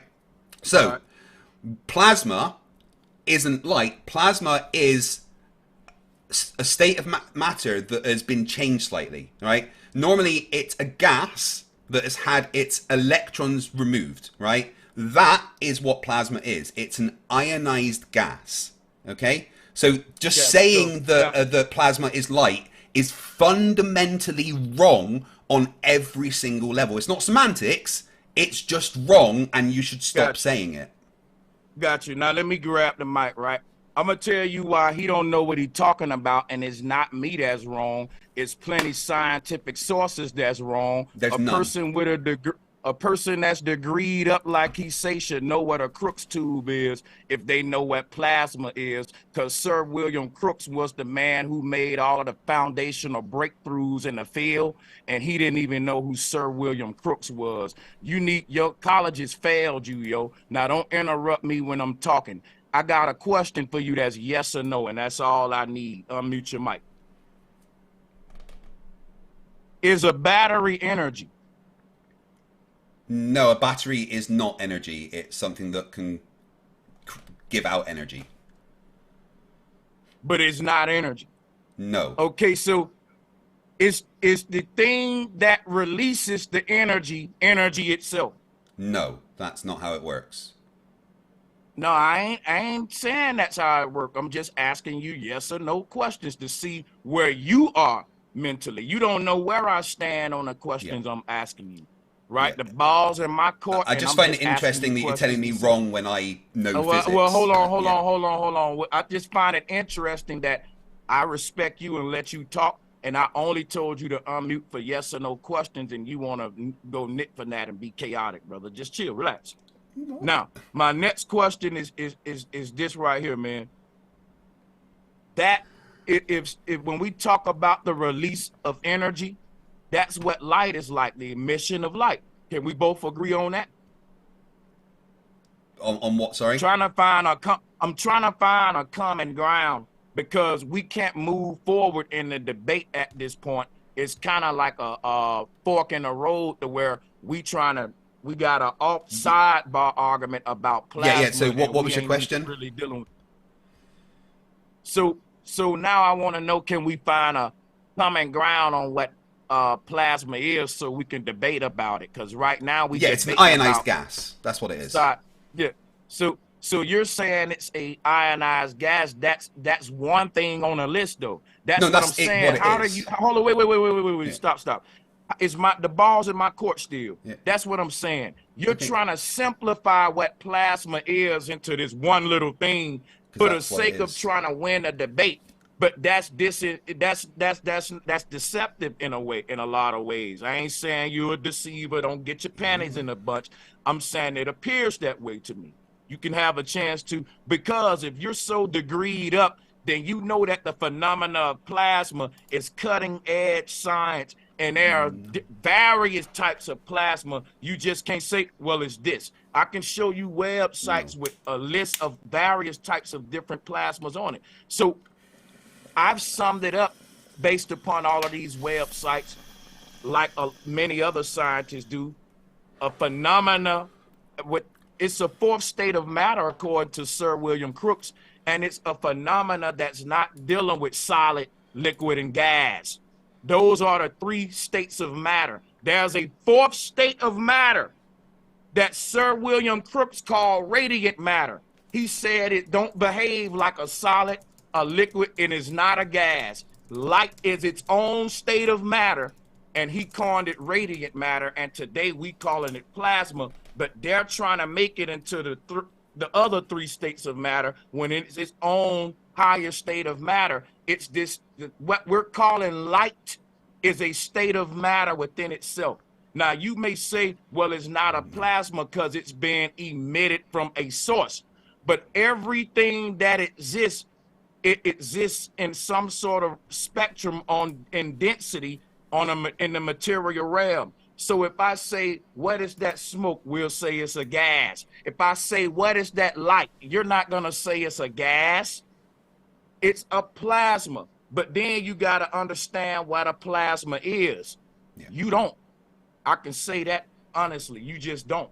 And that's why I'm not going to be able to have my debate on holographic. I'm about to land because you don't understand what a plasma is.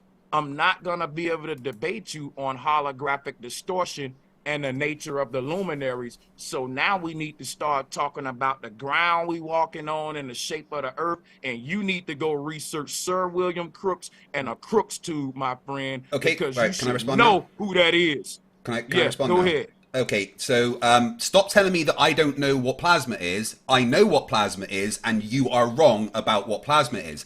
It is a fact, and there's not many different types of plasma. Plasma is an ionized gas. End of story. It's a mixture of ions and free electrons. Nothing else. It can exist at different temperatures, sure, but that's it. Plasma is an ionized gas. There is nothing else that can be described as plasma other than an ionized gas. That's it.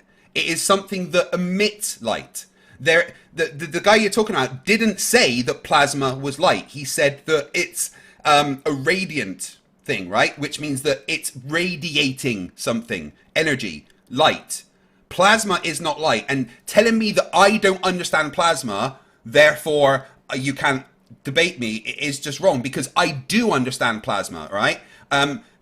It is known as the fourth state of matter because it's an ionized gas. Light is not the fourth state of matter. Light is simply an electromagnetic wave that we can see when it's in a certain frequency. That's it. Please stop telling me that I don't understand plasma, because I do understand plasma, and what you are saying is plasma is simply wrong. This is an opportunity for you to learn and be educated about what plasma is. Plasma is an ionized gas. That's it. It is something that has had its electrons ripped away from it. So it's an ion, which is something with the wrong amount of electrons, and free electrons. That's it. Nothing else. Okay. And you need to don't tell me that I don't understand it. You need to understand plasma. What to do. Just right? let me get the mic now. You're done. Wait. I still haven't finished. I still haven't finished. Right. And well, now you're just gonna keep. Okay, go ahead. Yeah. No. Come on. You've talked way longer than this, bro. To be fair, 90% of this. Go ahead. So, holograms are not plasma. There's nothing about holograms that are plasma. They are light. That's it. They're not ionized gas. I don't know where you're getting that from. You could use plasma to make an image if you were to be able to control it magnetically and stuff, but I haven't ever seen that happen. That's what I was trying to show you. So, and plasma is something that can be controlled under certain conditions and actually used for like nuclear fusion. Not fission, but actually fusion. You put it in a tokamak nuclear fusion reactor, and you can compress the rings of plasma so much that it undergoes nuclear fusion.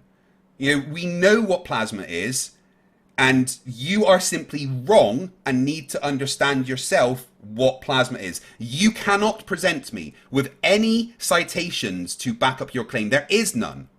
And don't say there is, because there isn't. You couldn't give me any.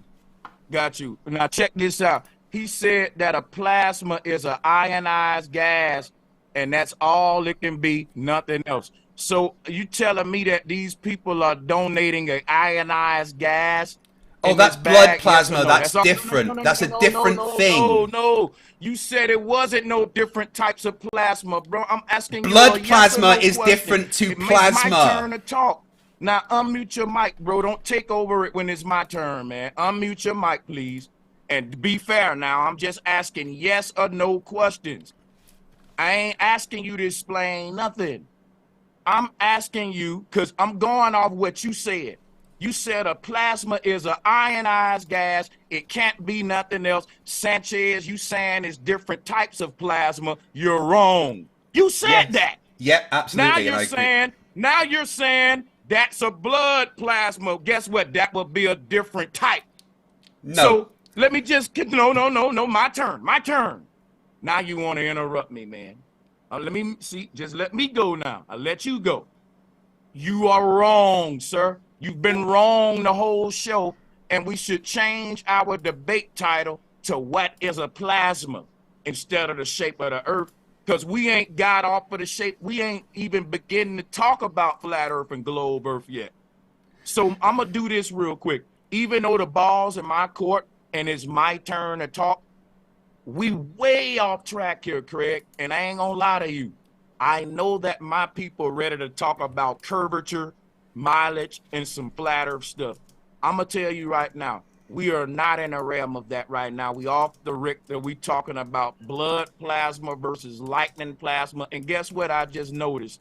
That's another debate we should have. Let's drop a bomb for that. That's another title we should have. Because remember, my brother Craig, this is part 1 right here. We got part 2, part 3, and we're going to need different things to argue. But for part 1, I think we should try to keep it really on flat earth and globe earth, because we can agree to disagree with the plasma, man. I'm just saying that there are different types of plasma. This is a blood plasma, like you just said, and it's not an ionized gas. So guess what? At this point, we are a hour into the stream. The ball is still in my court.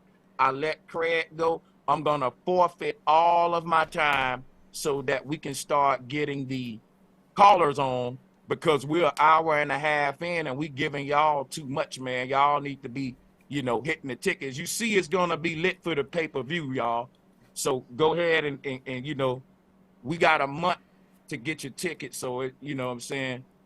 But check this out, y'all. Can I respond to that? We need, yeah, you can. I want to let them know what's going to happen at this point first, Craig. Okay. People from my side, I'm going to drop the link and you guys can come up and you can interrogate Craig, and peoples from Craig's side can come up and interrogate me. And me and Craig thought that'll be fun. And I'm dropping a link for you for your side now, Craig. Say whatever you want. So, yeah, blood plasma versus plasma is different. Plasma is plasma, right? When we're talking about plasma as in the state of matter, that's it. Blood isn't a state of matter. So we know we're not talking about blood plasma. We're talking about the state of matter plasma, right? So when we're talking about the state of matter plasma, there's one, ionized gas. That's it, right? There is no other states of matter called plasma. Blood plasma is not a state of matter. It's, this is just because language evolves from different points. And let me say. Wait, let me finish. Hey guys, okay, hold on, because I gotta get the. All right, go ahead. Right. So wrap it up if you can. We want to. Yeah. When you can, what you did there was change the subject away from talking about what plasma is, and none of this. Your original claim, which you never proved in any way, was that because plasma was all over the place hold on. What is plasma, man? Yeah, let me finish. Let me finish what I'm saying. The original claim that you made, which you've never proved in any way, is that plasma has no limitations. Plasma can do anything. That's just not true. It doesn't. Listen, when I say limitations, you need to ask yourself under what context am I saying? What I'm saying is this right here. When we talk about plasma being a state of matter, it's not limited like the other states. Whereas if I wanted to make something out of solid or something out of liquid, or build something out of solid, liquid, gas, any of those states. What we're saying about light, the possibilities of what you can do with light are infinite. When you talk about holography, you can make a holographic anything that you put your mind to and project it as light. Now, every other state of matter will have limitations on what actually you can build with solid, liquid, or gas. But what I was saying about plasma, or this phenomenon of this fourth state of matter, it's infinite, according to Sir William Crookes, Tesla, and many other people. Now, every state. Hold on. I forgot to make the announcement. When you guys join the call, try to join it with your mic muted, because you come on with loud interruptions. That'll help the show. But appreciate you for joining. Craig, here's what I'm gonna say too, because that interrupted me when he joined. Mm-hmm. I've been arguing with you, man, for over an hour and a half about it's been fun. plasma. It is fun, but guess what I want to do? I want to debate you specifically on plasma. I think the people will want to see that. 100%, I'll do that. Yeah. Just, you know what I'm saying? Yeah. But since today is Flat Earth, Globe Earth, I'm gonna.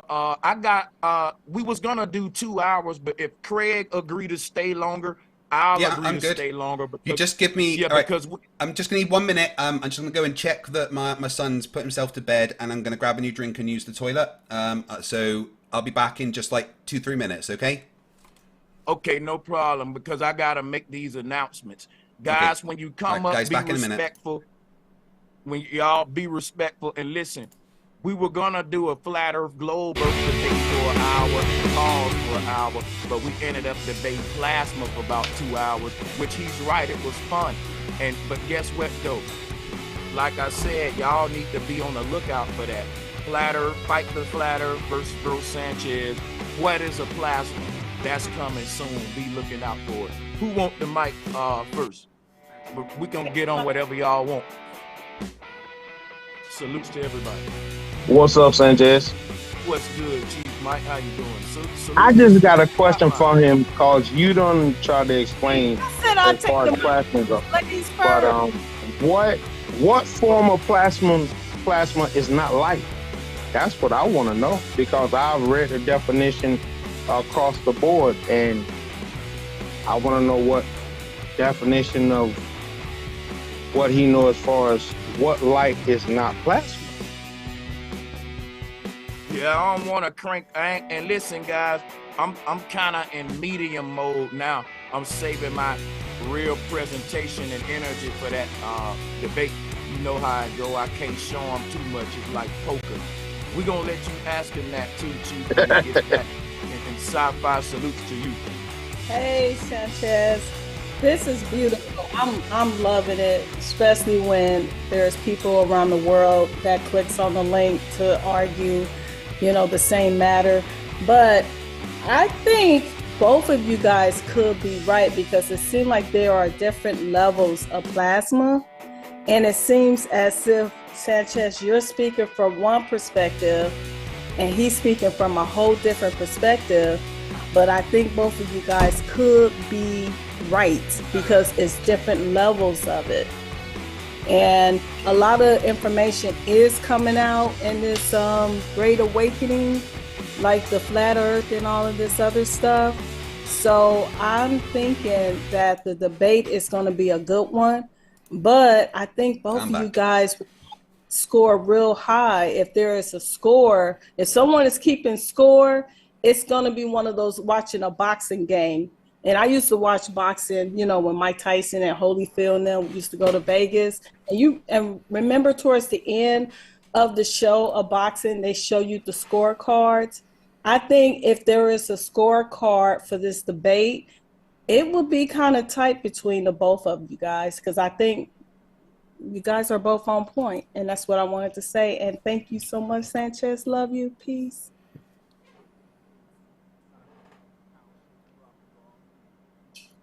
Okay. Sanchez, you're really quiet. Oh, no, I was saying salutes to the sister Sci-Fi in the house. I'm dropping a bomb. Y'all sub up to the sister because she is an OG in this consciousness community already. So, yeah, let's pass it around. We got Mac Toon on the call as well. I want to salute him for coming, even though I know he's coming to antagonize the flat earth. We're going to embrace it. Do your thing, Mac Toon. How you doing? All right, I got two things. First, the citations in the video that you talked about, the philosophical transaction of the Royal Astronomical Society, and the other one that you referenced there. Oh, that was in the video. Don't hold on. I'm not done talking. I said I have two things. So you constantly say, "Don't interrupt you." I'm going to say to you, "Don't interrupt me." No, I'm sorry. I didn't know what video you was talking about. I'm sorry. The video of the stars through the moon. So neither of those citations can I find anywhere. Clearly, you believed them without looking them up. You are indoctrinated. That is, indoctrination is believing something without looking it up. Number two, that video you showed shows hot pixels in a camera. It does not show stars through the moon. All stars have been named. Every single one that we can see has a name. If you have any stars through a moon, all you need to do is show the name of those stars. You would be best to show it in a video because in a video you'll see if there's a hot pixel or if there's a star showing through the moon. Okay, now you got those two things is all you got. Cool. I wasn't trying to interrupt you. I just want to specify which video. Yeah, so my thing is this right here. I don't think y'all really, that was kind of quick. Like if you telling me like you just went to Google and okay, guess what I'll do then? I'll tell you what. I will find the sources for those because I ain't gonna lie to you. I did not look at the sources that was on the video and back it up because I've seen from other sources and even from ancient religious texts and all this observations and recordings in these times that can be that people would say, well, that's a miracle. I'm saying, wait, what if these things are holographic? But there have been recordings, but people don't take a lot of the religious text serious, so I'm gonna stay away from that. But I will produce to you a body of recordings of people that have observed that the moon is a plasma, which is holographic. I gave Craig one example of a scientist from the 60s. He said he saw that video. Good for him.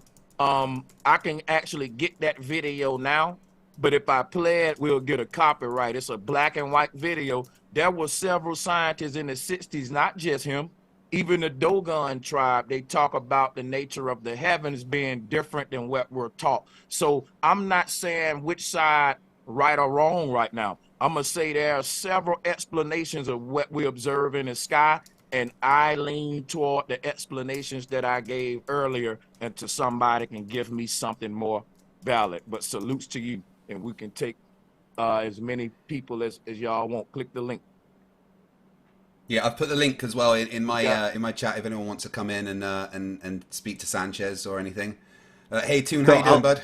Because we didn't really get on flat Earth for real, but it's all good. Can I just feedback on that? That the video of a guy saying that the moon is plasma is just another guy saying that the moon is plasma. Whether or not he's a scientist doesn't matter. It's just a guy. So you have a plurality of claims. You don't have evidence. But did you see the video? I have. What you think about it? I think it's just a guy making claims, just like you are a guy making claims. Well, no evidence was presented. So in order to believe something, you should have evidence, not just some guy making claims. Okay, so that's indoctrination. Here's how it works, right? I listened to the claims of several guys, including NASA's claims. And what I do, I go and put those claims to the test in my own little world, because that's what all of us should be our own scientists. And we should question all things. So no matter who's making a claim, we should take the claim and find a way to prove if it's right or wrong versus saying, well, it's just a man making a claim. But I appreciate your response. We can keep making the passing the mic around and piling up with callers on us. Thank you. I'll drop out. Cheers, Toon. Speak to you later, bud. Yeah.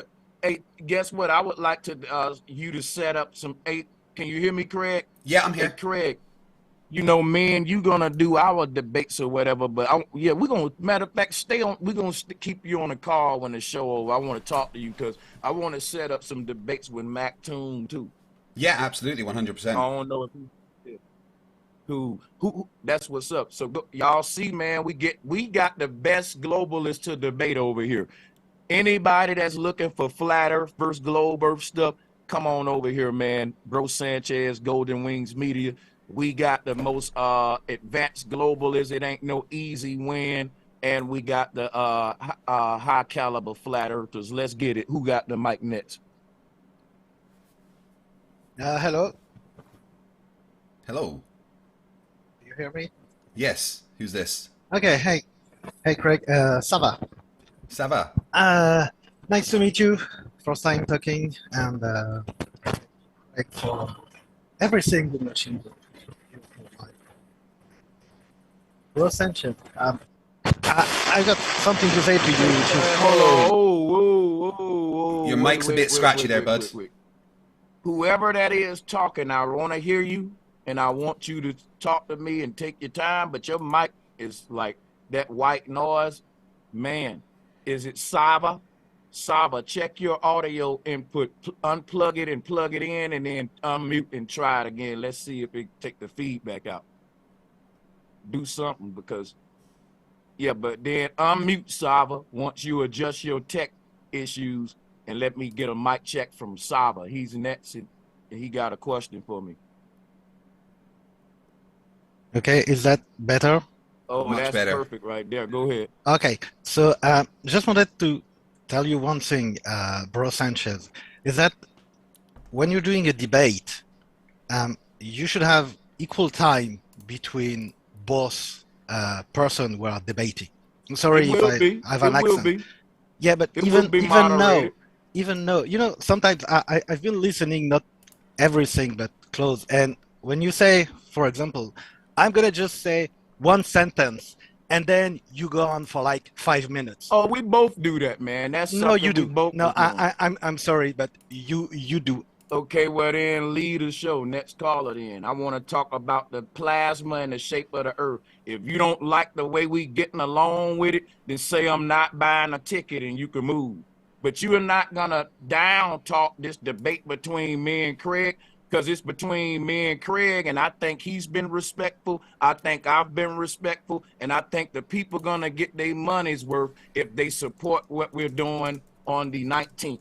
And we're gonna have it timed and moderated, but no one, this wasn't that. It was just, we did a good job of back and forth, but I'm not gonna take nobody coming up here doing anything but debating plasma and shape of the earth. I don't want to deal with you grown people emotions because you're not my opponent. Craig is, and he didn't voice nothing to me that let me know that he's fucking feeling some kind of way about today's show.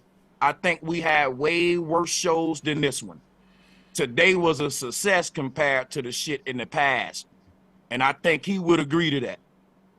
I want to move forward with good energy, because if we're going to be doing these kind of events, we're going to do the best we can to moderate them, time clock, whatever. You guys put it in the comment section. We can use a moderator and time clock for the pre-debate. But I don't think there's a need, because Craig haven't complained to me that he felt some kind of way today. Did you enjoy yourself today, Craig? I did. Yeah, I've had great fun. You got to unmute over here, Craig. Yeah. I've had great fun. I've heard some incredibly entertaining things said today. Yeah, because what you're doing, Saba, is getting away from the intellectual points. We want to talk about plasma and flat Earth versus globe Earth. Chill with the messy riffraff if you can, Saba. Me and Craig getting along fine, and we're going to be doing many of these, so we're hoping that you speak highly of it, right? Right, then I'll have to agree with Craig that you have no idea what plasma is. And everything you said about different flavor or form of plasma, and talking about blood plasma, which has nothing to do with the state of matter, and saying that the moon is plasma, but plasma is gas. Gas changes. The moon is always looking the same, day after day, month after month, year after year.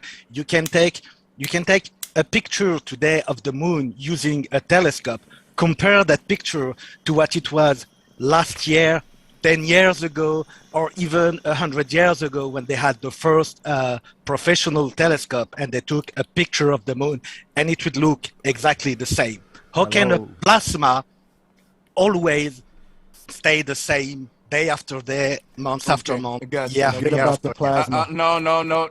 That's gonna get that'll get you booted off the call, y'all. Every caller gonna be able to come on and either interrogate me or Craig, but can't nobody intervene with that, okay? So be disciplined here today if you can. Now, the moon does change. He just don't observe it, guys. The moon is very dynamic. What he's saying is we see the same pattern on the moon at all times.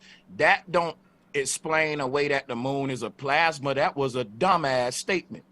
A plasma don't have to change. It's like the changes that the moon make during its phases and during lunar eclipses is that it shows us the way that a plasma would behave, not an object reflecting the light of another one. I proved that earlier with observation. But nevertheless, though, right? When you miss the whole point when you say plasma is a state of matter. What state of matter is it? That's what I'm telling you. It's not solid. It's not liquid. It's not gas. Plasma is its own state of matter. So why would you call it an ionized gas? It's not it's not either one of those states of matter. So what am I telling you here? Proving me further right to show you that plasma is its own state of matter.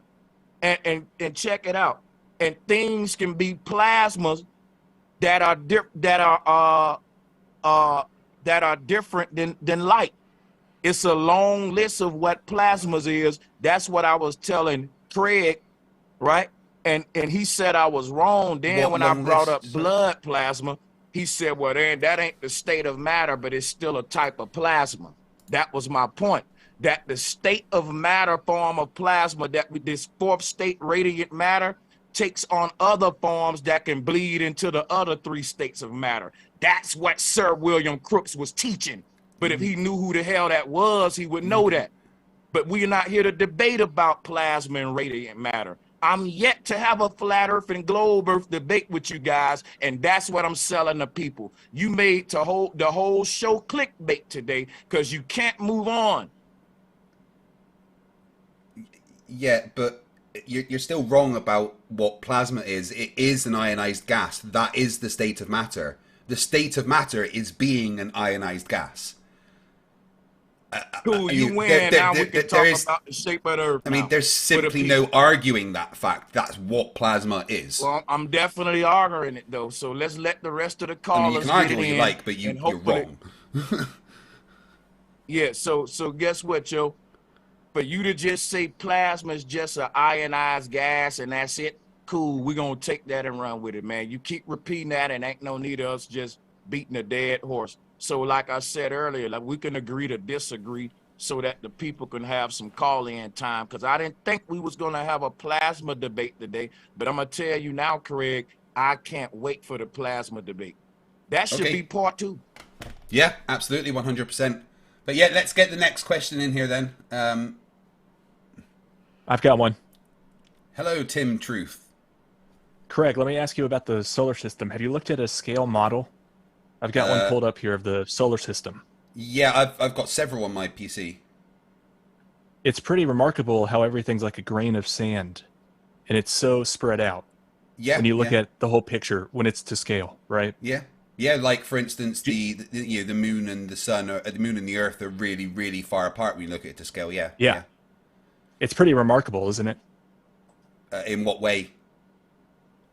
That it just stays in equilibrium and continues going on. Like, do you know that they say the moon's going at mechanics, 2,300 miles per hour, and it's so far apart and it's so small. Yeah. Do you think that everything's being held together by gravity? Gravity is the glue, yes. And then the centrifugal force is canceling it out, and we have these circular orbits. No, the centrifugal force isn't cancelling out. That's not how orbits work. An orbit is when something is falling towards something but misses it and keeps going around. Okay, so my question is about gravity. Mm-hmm. You know the history of gravity and how Newton came up with the equation? Yeah, I think it was F G equals 1666. gm 1m2 over r squared, yeah, which shows that gravity creates a force that's proportional to the product of two or more masses and inversely proportional to the square of the distance between their centers. Precisely. That's what I'm talking about. So my question is, how did he come up with that equation, which he couldn't solve for because he had this missing variable, right? The gravitational constant. Yeah, he calculated Big the gravitational G. constant. Cavendish had to solve that, right? Yeah. Well, so there's this he made observations, and that was just the constant that made everything work. It was Cavendish that then calculated what that constant was. But how did he come up with that equation? By like what data doing points observations. Did he have? But what data points would give him that equation? By looking at a lot of it was to do with looking at orbits and calculating distances between them and stuff like that. That there's a lot of thought that went into how he came up with that. There's not just like one distinct thing. But why did Cavendish have to, pick up where he left off? It's like these two guys came to the we could calculate ultimate conclusion, but separately. Yeah, that's they propped that happened, correct? Mm-hmm. What's the issue with that? And then they use these equations in these properties, these values, to calculate the masses for all of these orbits, or for all these entities. And then they plugged them into the equations. And then they say, okay, our equation's checked out. But it's all circular thinking, because it's all just derived from those equations. The calculating the mass of something is derived from those equations. Yeah, if you look up what's the mass of the moon, they used Newton's equation. Yeah. So then people take the mass and plug it back in and say, "Oh, it worked." But then we verified it with other means since then. So that was just one. But that was just one way. How has it been verified? with lots of different ways by figuring out what the composition of the moon is, and knowing the size of it and things like that. There's other ways to figure out the masses of something. Yeah, no one's denying that there was a lot of assumptions made in science. Science requires assumptions. In fact, it's fundamental to science to make assumptions that you then test. Ooh, so beat all that out of that's how science works. Science works by making educated guesses and then testing those things. That's just what science is.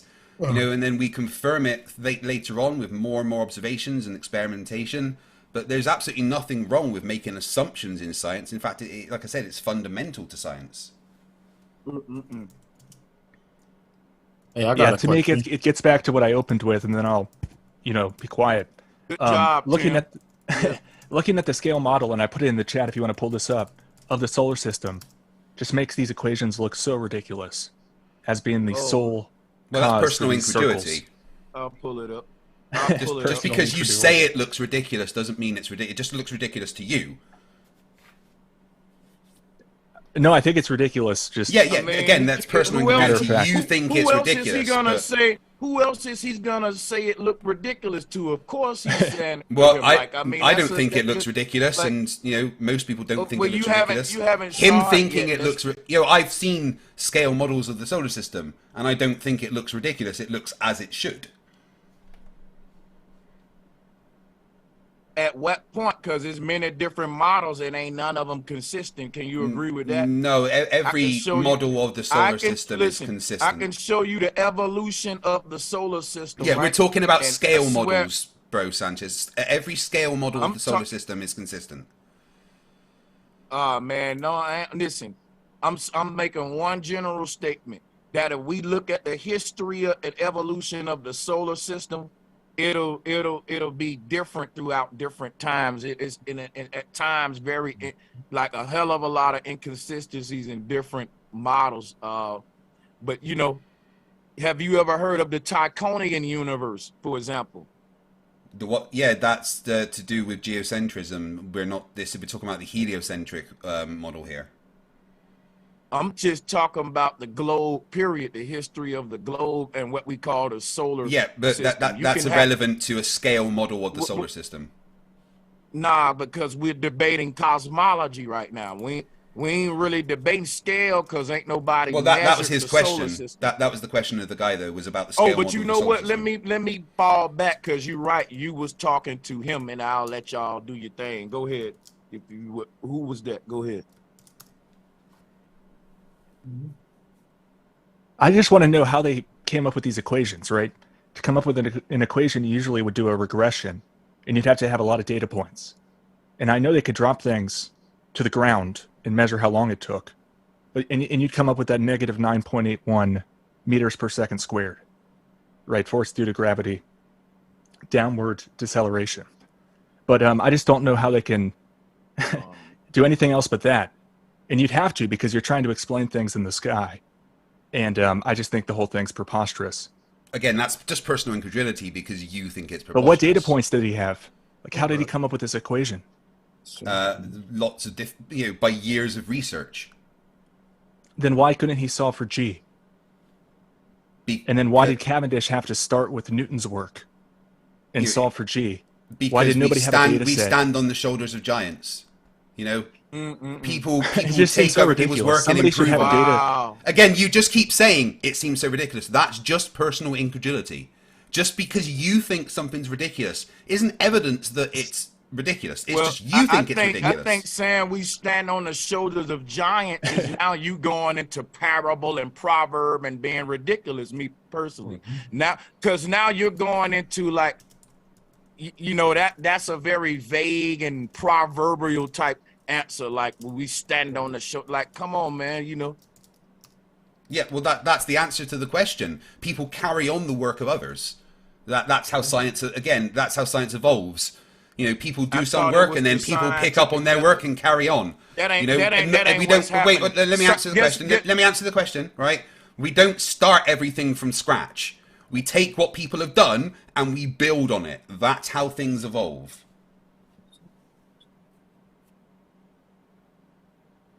But you're building Yeah. from a broken foundation. There you go. No, there's no broken There foundation. you go. The foundation There works you perfectly. go. Yes, you are. No, You there's no just broken said that foundation. it was- So the foundation is perfect then. Well, the foundation of looking at things and doing maths based on it, yeah, that's pretty good. No, I don't want to know pretty good. I don't see. That's what I'm saying. If the math, if what you saying about the math makes it pretty good, then that will go against the inconsistencies that we see throughout the evolution of this solar system. Yeah.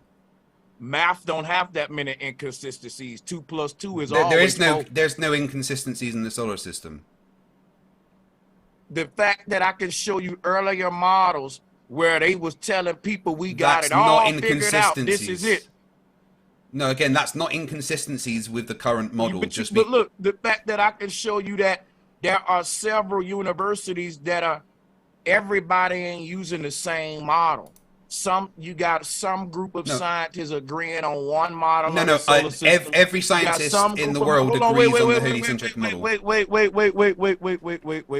You're just saying things, bud. I just watched the documentary last night where this was a dude who they was interviewing from Maryland. You know what? I'm gonna do a review on all of these documentaries. All I do is watch documentaries from experts and so-called scientists, universities, degrees, all this. And guess what? If you subscribe to TED Talks, you will see that a lot of these degreed up people it's people that are challenging the mainstream ideas of our universe. The concept of multiverses was always laughed at. 10 years ago, people laughed at the concept of multiverses. Listen, wait a minute. I'm making a point and you're being disrespectful. You don't like to be cut off, but then you be disrespectful as shit, right? Where you don't feel like you need to let people finish. What I'm saying is this. The concept of multiverses was laughed at in mainstream science. Today it's 50-50. How is that irrelevant? You just said all scientists agree on the model of the solar system when that's not true. There are scientists that are editing and revising and saying that gravity shouldn't even exist in the solar system. Some scientists saying the moon is closer or further away. They're debating that at this moment. They're debating if multiverses are real or not. Experts, scientists with degrees. And guess what? So you can have two scientists, they both can believe in a globe Earth, but one of them may say there are multiverses out there, and the other one may say, well, I don't believe in the multiverse theory. And there have been debates in science. For him to think that every single scientist is just saying what he's saying is childish and egotistical, is naive. It ain't even to be taken serious. And I'm just going to let the freaking callers grab the mic, man. This is just crazy at this point. Okay, all right, so, I got a question. I want to respond to that first, please. So again, all of that was completely irrelevant to the point that was being made, Bro Sanchez. The question or the statement that was put to me is, look at this scale model of the solar system. Isn't it ridiculous? No, it's not ridiculous. That's what it should be. And my statement is that every scale model of the solar system that exists that you can find that is an accurate representation of the solar system are the same. No one disagrees Well, let me elaborate. on what the... Let me elaborate. How long do you think the Earth has been going around? The sun. How long has the Earth been? The Earth's been around for a few billion years? Yeah, that's what Google tells me when I look it up. 4.5 billion years. Yeah. That's what I hear. So for 4.5 billion years, it's just going around in an orbit. Yes. That's once how a orbits year. work. Yeah, that's how orbits work. For 4.5 billion orbits, you're saying? Yeah, there's no reason it should stop having that orbit. I mean, there's a lot of different directions I could go, but I'll go one direction. I just think it's... Let's get to the meat and potatoes, fellas. Yeah. I just think that's a lot. I mean, that's hard for... Again, it's just personal incredulity. I don't care about what you believe. 4.5 billion rotations. Yeah, that's I mean, a big number. Do big numbers scare you, or? Impossible. There's no way. Why is it impossible? Prove it's impossible. Well, it's not impossible. Let me explain. I'm talking more in the context of it being explained by just the pull of what you're saying. Gravitation due to, or big G times mass 1 times mass 2 over distance squared. Yeah. Being the only explanation for 4.5 billion routes. I find that ridiculous. Again, personal incredulity. Do you have another explanation? Yeah, you're just saying it's ridiculous and not because doing you're just anything. I have another explanation. Okay. If you say God, it's no. You're not talking about God. Okay, but those team. Well, I just have another always heard explanation because all you're saying is that's people who ask the question, do you have another explanation? It's because they've accepted the one and only explanation they've been given their whole life and never looked outside the box. So if you really want to know listen, if you really want to know if they got another explanation, then let them answer you and give their explanations right now. I'm gonna fall back. Okay. So can I get a question? Who got another? I got a question. I got one. Oh. We got like a line or like an order that we're gonna do the questions. I think you were first, bud. Who? The one that just spoke last. Was the one with the deeper voice. Zab, is it you? Nah, that's him. He could go. That's who you're referring to, right? Saba, I think. Oh, they're talking about high vibes. Unmute, yeah. Yeah, high vibes. You want to go? Is it you? No, he's gone away. He left. All right, I'll just jump in then. I got 2 questions. One for both of you guys. By the way, thanks for having me on the show. My first question is is your name Tim or Timmy? The Flat Earth, none of the Flat Earth. Fight the Flat Earth. All right, this is my question to you. My name is Craig. All right, my bad, Craig. I got you. Come on. So my question is, it is said that in the globe, in the center of the Earth is the Earth's core, which is another globe. So the question is, would the gravitational pull at the core pull the outer globe, which is our surface, back into the core? With gravity. Okay, so when you're talking about gravity, you kind of talk about the mass of the entire thing. So we're talking about the mass of the entire Earth, right? But if you were like to be right in the center of Earth, you would have an equal gravitational pull all around you, pulling you out. So you would weigh nothing. But the core is just a different density and heat of the inner materials of the Earth. So every single molecule that makes up the Earth has a gravitational field because all mass is gravitational mass. But when you're talking about like the gravity of the Earth, you just talk about the entire Earth as a whole. Does that make sense? So you're saying that the Earth's core, which is in the shape of a globe, has a different gravitational pull than the outer core, which is our surface? Well, if we were to take just the core of the Earth, yeah, that would have a different gravitational pull because it's less mass. The gravitational acceleration that's created is dependent on the mass of the object. So if you were to take purely the mass of the core is smaller, then how is it holding our globe together? The core isn't holding the globe together. The core is just part. The core. I mean, it's not pulling it into the core. Is what I meant. Why would it pull it into the core, though? That doesn't make sense. There's no reason it would pull it into the core. The Earth has reached what's called hydrostatic equilibrium, right? The pressures of gravity have equalized with the material strengths to have Earth as a sphere as it is. Gravity couldn't pull Earth together anymore because there's material in the way. It's as squished as it could get. There's something that we call the potato radius, right? Is that if mass reaches this certain radius, then gravity will make it be a sphere because of the pressures around it. And once it reaches what's called hydrostatic equilibrium, it stays at that shape, you know, because the pressures created by gravity are now equal and opposite to the pressures inside due to heat and you know, compression and everything.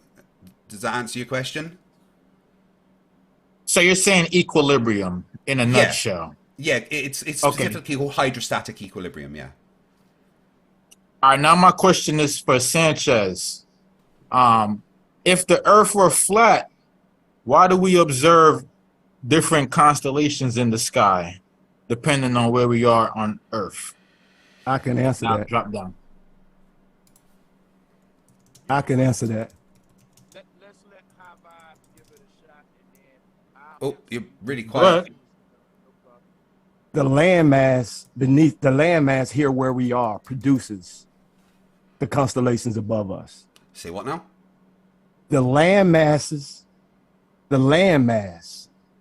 that we're on here on this planet produces the constellations. But Turn your mic up. Yeah, someone's really quiet. Hey, look, I'm going to explain this myself now. His first sentence got me scared. I don't know if I want to let him take my shot explaining. Hold on. No offense to the brother, but simple as this. The constellations that you can't see, Zab, they are below the horizon line. Let me show you what I mean right quick. Y'all can see my screen share, correct? Yep. Cool. All right. Let's go to this. Let's go to this right here. So as we look, when we look at these salt flats, for example, we can see that whether we observe, because that's what we're dealing with, observation. We observe that there are more clouds to see than what we see. But some of those clouds, guess what? They fall under the horizon line. That's called convergence. All lines converge to a point, and that point is called vanishing point. Let me show you something real quick. Zap, good question. Let me answer you good though. And this is answering why we see different constellations, right? Hold on. Yeah, no, I'm just trying to remember what the question was. I'm just trying to remember what the question was. That's all. Just let me cook, man. Yeah, Just let me yeah. cook. I'm seriously. I'm not interrupting. I'm gonna repeat the question. This is Zab's question, right? He want me to do my thing with no interruptions. Just be respectful, everybody. So check it out, y'all. Zab want to know why we don't see the constellations, all of the constellations, when you look up in the sky. I'm telling him that wasn't the question. What we can see in the sky is limited based upon what I'm teaching right here. Vanishing point, lines of convergence. Everything converges to a point on a horizon line. This is what's happening. Look at the red lines. You see the red lines? That's what's happening. So let's go back to the salt flats, right? If I could interject 1 second, bro, no, that wasn't you his can't, question. Man. Why are you doing that? Oh, just respectfully. Right now, what's going on, Greg? The callers get a chance to ask me or you a question. Zap asked you a question. I'm trying to be respectful for a sec. No. You're being very please, rude. I promise. No, man. I got you. You got to Hey, behave Sanchez. yourself, though. I got you, Sanchez. You got to behave yourself, man. Yeah, plus I would like to hear Sanchez's explanation. I already know your explanation, but I want to hear Sanchez's explanation. Thank you, man. I think it's fair to let people answer. Yeah, but thank you, Zab. No, man. The question, he that's asked all. You a question. Yeah. No, we're not doing that. That's rude. Please, I'm not trying to be disrespectful. I promise. But you're doing it though. I think there's been a bit of a miscommunication. You're doing it though. I'm gonna have to boot you off, man. Like this is. Oh my God, I'm trying to be so respectful. He asked you a question. I didn't say nothing. Then he asked me a question, and you're trying to take over my turn. And he just said, as the caller, he want to hear me uninterrupted, and you're acting like a child. Can you stop and just let me go? I'm not trying to be disrespectful. Just calm down, brother. Stop being so eager. you can respond maybe afterwards. But right now, we want to hear Sanchez answer, not Sanchez answer being interrupted by you. We want to hear completely Sanchez answer, uninterrupted. I don't think he's answering Facts. the question. That's the point. Listen. Let the Zab. Am I doing good answering your question right now, Zab? Well, you were until he kind of like threw you off. Right, man. That's why I'm saying if someone asks me a question, let me answer that person uninterrupted and let them tell me if I'm not doing a good job. You're acting like you can't do this in a debate, Craig, because people are going to be paying their money. I promise you, I was trying to be respectful. Craig, but the fact that you're unmuting your mic is disrespectful. Okay, bro Sanchez, just get back to the question then, rather than going on a tangent. Okay, if he would stop then and let me, I won't have to be on a tangent. I'm on a tangent because he keep unmuting his mic. Now that I get the mic, cool. My tangent is warranted and justified, and I don't feel no kind of way about it. That was completely disruptive and rude. It wasted a lot of time. Now check this out, guys, and I didn't do that to him. So check this out, y'all. Look at the red lines in this image. This shows how our eyes work. Everything vanishes at a point on a horizon line, and that is called vanishing point. It's called convergence, not curvature. Watch this, right? These clouds, they are following these same lines. And guess what? As you can see, they start to fade away at that distance on a horizon line, just like all of these lines are. Everything that's in the distance where these lines are converging, it will reach vanishing point where it falls behind this line that you see that we call the horizon, just like those clouds doing. So if this guy right here was looking up in the sky at different constellations, all of the constellations he see in his sky will start to vanish at that same point, and he won't be able to see no more constellations where these clouds is fading at, even though there's more to see. He can't see it all from where he at. Hey, Zab, are you satisfied with my answer? Because what's going on right now is callers Q&A. I told Craig we are not debating. This is a pre-debate. We're not coming out the gate swinging right now. We got a pay-per-view event we're promoting. Okay, can I just say one thing now, please? Listen, wait a minute. The callers. Yeah, I think you did, and I do want to say this is very, very a good show and it's entertaining. Hopefully, hopefully this will become a shit show and it can continue. But can I say one thing, please? Now, is that right? Can I just say one thing? Please, guess what, I would really like to just say one thing. Is that right? I got you, Zab. Hold up. I got you, Craig. Wait a minute. I'm still talking to Zab. So Zab, and to the rest of the callers, we're closing out. I'm well above my time limit. The callers get a chance at this point. Me and Craig had about 2 hours to debate. At this point, and I made this very clear, right? That it's time for the callers to interrogate me and Craig. Zab did a good job. He asked Craig a question. We let him answer uninterrupted. Then it was my turn. It was a struggle for me to have my turn. I'm just saying I don't want to sell that in a pay-per-view debate. Okay, can I say something now, though, please? Right, please let me say something. Craig. Please let me say something now. Please, I would love to be able to say something. Just for a second, please. Greg, it's our turn, Greg. I got something for you. No, Mike, please, guys, give me just 1 second. I got a question for Bro Sanchez. Come on, guys, be fair. Greg. I have one thing I want to say. Just one thing I want to say. I'm not gonna debate you on a question Zab asked me. That was I know, but please, can I just say one? Right, I really just want to say one thing. Right, that's all. We got him. Right, just one thing. We got him. Right. Hey, bro, Sanchez, we got him. That wasn't the question that Sab asked, right? The question that he asked was, why are the constellations... He was satisfied. Please, all right, can I get a chance to talk now? I've let everyone talk for ages. Zab, man. Zab call is over. Right. We got other callers. Again, I would like to say one thing. Guys, you're not giving me the chance to speak. Spend more time talking about Zab call is going to be him.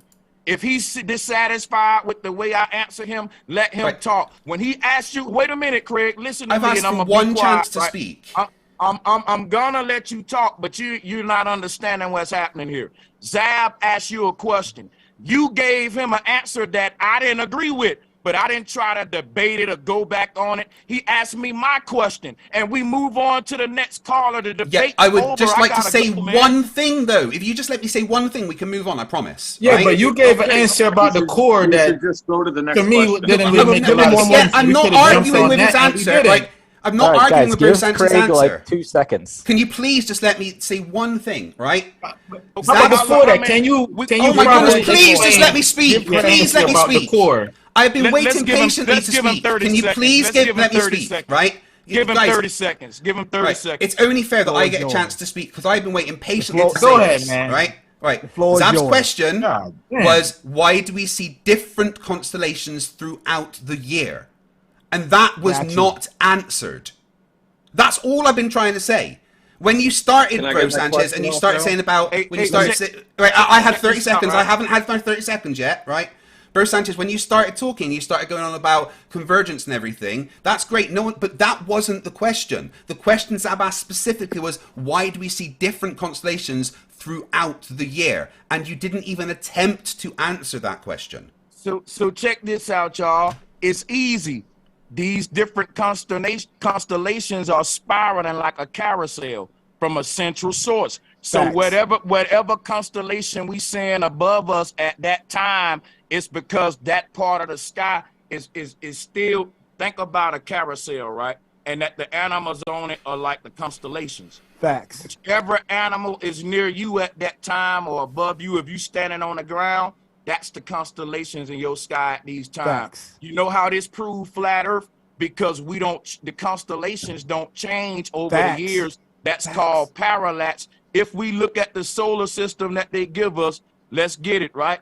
You Let's know get why it. they Hold don't on, change? Hold on. Check My this bad, out, right? Sanchez. Go ahead. I got him. Watch this. This what they give us. Now, for all of these millennia, we've been seeing the same constellations in the sky. You wouldn't see that if we was moving through space. We've been moved to Facts. different constellations and all that, but we got the same 12, and they gonna say those just sync with us, spinning with us perfectly in this little cartoon. Oh, I got you. Can I now. tell them why? Can I tell them why? Can I tell them why, Sanchez? Now, guess what, y'all? I just answered Zab's question in totality now. Yeah, brilliant. That check was it all I out, was right? trying to say, bud. That was literally all I was trying to say. So cool, Right. we appreciate it. But Yeah. check this out, See, though. if We you'd given got me the go chance to the- just say that, that could have been so much easier. But Well, I'm listen. gonna show you how that should have went, right? Normally it would that somebody would have said, well, the show expedited it, moved on peacefully. But in the comment section, people would have said Sanchez didn't answer that question, right? But that would have just been an L on my behalf. I answered a whole nother question for him, because what happens is I try to be so thorough with my answers. I start in one place and try to work my way up to their so to give them a whole thorough understanding of how this sky works and why things fall behind the horizon. So Yeah, so I thought it would be fair to give you the chance to answer it, right? I have a mic drop, bro Sanchez. I have a mic So drop. listen, for him. in that case, I would say what Craig did actually benefited me, because that saved me people saying that, but at the same time, the callers don't want to feel like, you actually, I have a question for the panel. There we go. So I have did the a right quick thing. question for the panel. Yeah, go ahead. Let me ask y'all this. What you might not understand where I'm coming from, but you're gonna catch it quickly. All right. What constellation is being used by what's the name of the car make? Subaru. What constellation is that? No, that's a constellation. You know that logo is a constellation. I'm gonna tell you, that's the constellation Crux, and that's produced by. Listen, let me finish. That's the constellation Crux. That's produced by Australia. Yes. Now look it Produced up. by You'll Australia. How is it produced by Australia? The landmass. The landmass. How does the of landmass Australia make the produces stars? Those constellations. The landmass make all this. The landmass. Listen, we live. We inside. Out. Listen, we live in our solar system. We in here. I don't. Our agree sun. with Let me that. finish. Our sun source is in here with us. That's why. Listen, when you see the moon is a reflection of everything. You sound very. I'm confused. I'm like, what do you mean that we make the? What are you talking about? Listen, man? listen. The moon is a reflection of where we are. When the dark parts in the moon, when you look up at the moon, you look at a real video or a picture of the moon, the dark spots represents the landmass. The light spots represent the oceans. And that's where we are. We're in our domain. This is our domain here, in here. And listen, you can't land on the moon. If we landed on the moon, how come they've been back lately? You ever heard They of never go Artemis? back because they know we can't get there. It's a waste of time. Get to the meat and potatoes. It's a waste of time. All this extra talk about other stuff. Let's get to the facts. This doesn't matter the shape of the earth. It's not moving. It's not rotating 1,200 miles an hour. And it's definitely rotating. It's not. The sun is not a physical object. The sun is a reflection of something being produced by light. Okay. All right. Let's go. Let's go. That was brilliant. Well, listen, thank you for Craig, that. That was great. Hey, Craig, we could just keep passing the mic around. You don't really have to. You know what I'm saying? You gotta answer. Yeah. The only thing that I was trying to say earlier when that chaos happened was order. We want to get all the callers in so we can start. I know. Out. And that's why I was trying so hard, is because I wanted you to answer the question so that we could move on. And so you just need to learn to give me a second sometimes to just say one thing, and then it makes it so much easier. I'll keep that in mind. I will look at you. I got a question out of both Sanchez. Okay, I apologize. I'll do that. That's no problem. Go ahead. So you said that it was the curvature of the Earth that caught that, or the Earth in general, I guess, that caused the phases of the moon. Say that again, man. You said it was the Earth that caused the phases of the moon? No, I didn't say that. That's what the globe side is saying. No, the globe side doesn't say that. If you could pull up that graphic that you pulled up, if you want to pull that up and show me exactly how the Earth is causing those moon phases. I don't teach that the Earth is causing moon phases, brother. I don't. Well, I think the whole point of the topic is. I think if you brought up that graphic, we could show you what we do say causes the moon phases. So what particular graphic you want me to bring up? Because I'm just letting you know I don't teach that the Earth causes the moon phases. I'm just correcting. Earlier you brought up a graphic that was the basic moon phases graphic. Okay. Okay. Cool. I can pull that back up. No problem. All I gotta pull in is Cool. That's easy. There you go. This is what you want? The one top left, I think he's on about. Yeah. Hate the truth. I love the truth. There you go. In order to find the truth, you got to seek. Let them go. Let him make his point about this, brother. Okay, now how is something that's in the center of that gonna affect the light that's coming from from the outsides there? I mean, well, first of all, if it was the Earth that was causing it, the full moon, we shouldn't even see any of it. It should be in full shadow at that point, right?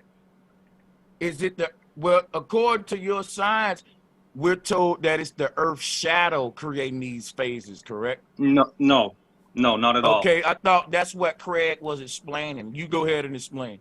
The shadow is just where the sun isn't hitting it. The sun is hitting it from a certain angle. Tell me what's causing moon phases, please. It's the moon's spherosity that causes it to have those shadows. So it does. So it is. So shadowing is a big part of the phenomena. Well, it's just where the sun. I'm gonna ask it again. The sun. Hold on. Wait a minute. Wait. Let me ask my question again, because it's not hard. Is shadowing a big part of this phenomena? Yes or no, if you will. It's half the part of it. Yes. Then that means it's a fucking huge chunk of it. Then that was my point earlier. When it comes to a light hitting a sphere is going to light up half of it. Okay, and depending on where we're looking at it from, it's going to look different. Okay, now my question to you is, what's your point and what's your question for me with all this? I just wanted to teach you that what we actually say, because you kept saying that it was the Earth's shadow that was causing it. And I was right. I was right. You just agreed that I was right. No, I didn't. You just said that I'm 50% right. Dude, if it's a shadow is made by, again, yin and yang, light being shining on a surface, and that surface casting off a shadow, or in the case of the moon, one side light, one side darkness. You can't have one without the other. So in that case, we're both right. So I'm not gonna keep this shit looks stupid and dumb to even be having an argument where we're both saying the same shit.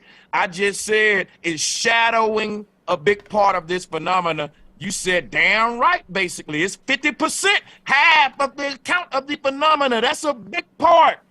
So guess what then? I was never wrong. I said that the shadow was a part of the eclipse according to the globe earth, and I don't even subscribe to that. I'm teaching you your model. You're agreeing to it, but you're trying to make it like I don't know it, and I'm not gonna let your ass do that. Let's move the mic forward. Good try, buddy.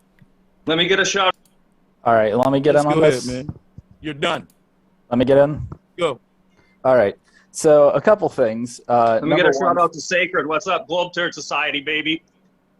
Yo, listen, what up? Listen, anybody that say baby at the end of their shit probably got a mohawk, earrings on their chin. They probably stuck in the 80s, baby. Okay, can I go now?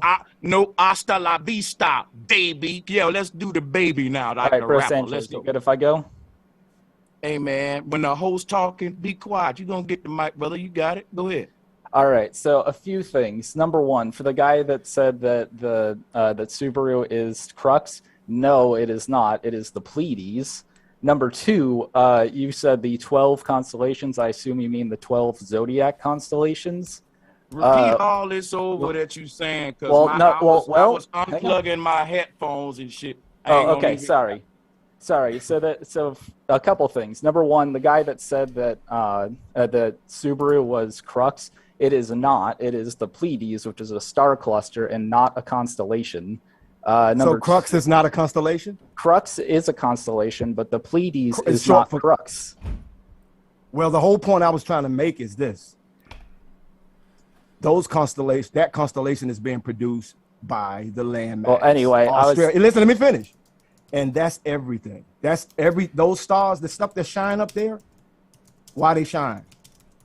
All right. Well, I'm just are they shining on their own? Are they Bro Sanchez? Everything is shining from the sun source. The sun source is right in here with us. The moon is right in here with us.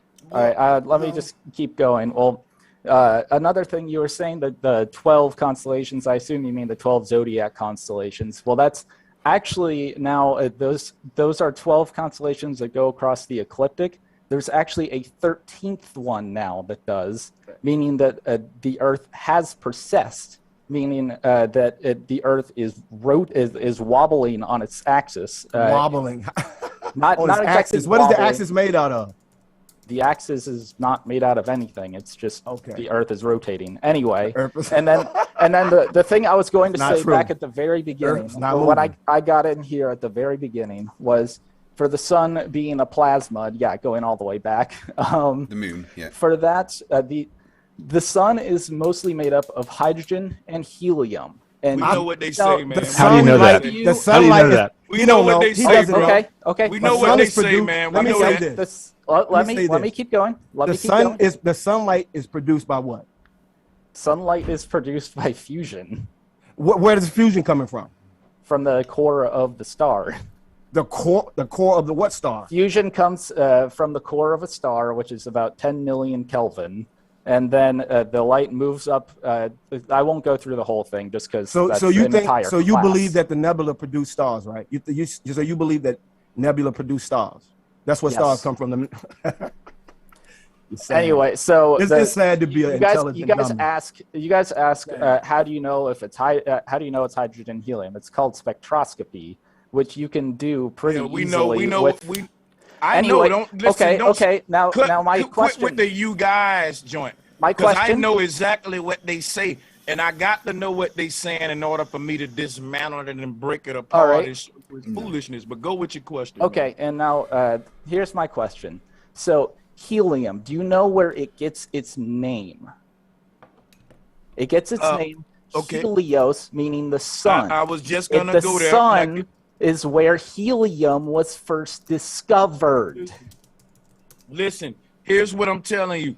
If the sun is where helium is first discovered, it can't be 93 million miles away because the layer of the atmosphere that helium is on is not that far up. Now I'm gonna drop a hell of a bomb on that one, Mr. Smartass. What? Dude, okay, Mr. Smartass, well, you're talking to an astrophysics. If you telling me that if you telling me when I let a helium balloon go that it's floating up to the level where the sun at, you talking I'm flat not earth saying that. and brother, you just said that though. I'm not saying that helium floats to the sun. I'm saying that I know you ain't saying that. Let me finish talking. I'm gonna mute your mic right now. No, you're not gonna mute me right now. Yes, I am. I'm actually put your ass in the waiting room till I'm finished talking. You just said helium gets its name from the word Helios because they discovered it where the sun was or some shit like that to that nature. Am I putting that in his mouth, y'all? Yeah, that's what he said. Right. So if that's true, then you talking flat earth and the sun being close because the helium layer of the atmosphere ain't 93 million miles away. You came up here thinking you was going to do some shit and didn't know that these black folks up here ain't the ones that you can do that. Helium layer of the atmosphere? Think, bro. We know shit that you'll never know because you think you're too smart to know it. I have a question for what helium layer Craig Sanchez. Yeah, I have a question for Craig Sanchez. Go for it. Hey, Clayton's iPad. Craig, greetings, Craig. Just a simple question, my brother. Is there any type of experiment that you can do yourself that proves that the Earth is a sphere of water? Is there an experiment that you can do yourself to prove anything that you're talking about that you can do? Or hold on, I'm almost done. All I'm asking for, and this is just yes or no, and I hope you do it at the debate. Is there any type of scientific experiment that you can do to prove what you believe about the Earth is a sphere of water? I don't believe Earth is a sphere of water. Or you don't believe it's a sphere of water? You don't believe it's a globe or a ball? I'm gonna show pictures of it. The Earth is 70% covered in water. It's not a sphere of water. Oh wow! Come on, Craig. Don't play Craig, them kind of games, man. There's a tiny bit of water on the outside. The whole thing isn't made of water. There's water on the outside. He's not saying that. He's not saying that. Now, come on now. 70% water is a lot, though. I mean, that point. I mean, it's only on the outside of the sphere. Listen. Hey, bro. The question was to me, bud. To be fair, let's be fair here. He asked me a question, so please let me respond. Right? The Earth isn't a sphere of water. The outside of it has a very thin layer which 70% covers the surface. A very, very thin layer. So if you're asking me if there's any scientific experiment that shows that a thin layer of liquid can attach itself to a sphere, well, yeah, there's many. Water is sticky, and you put a ball in water, it will have more water on it than the Earth does in comparison. But the reason the water is on the Earth is because of gravity, because gravity creates a force proportional to the product of two or more masses and inversely proportional to the square distance between them. And we can do experiments to demonstrate this, such as the Cavendish experiment, Schehelian experiment, or if you go to mctoon.net/G, you'll find a large list of other experiments that shows that gravity does what we say it does. Hold on, Craig. Just 1 minute, Sanchez. I asked you a simple question, Craig. I said, can you yourself do an experiment to prove what I'm looking at right now, that large bodies of water can curve into this ball? I don't care what you're saying, how thin it is. They show us that large bodies of water curves into a sphere. And I'm asking you, can you, not an experiment that someone else has done. I'm asking, I've done the Cavendish experiment myself that shows that gravity is. So I'm asking you. But you misrepresented it, Craig. You said that you said that it showed that the universal law of gravity is true. Yeah. No, it took that on assumption.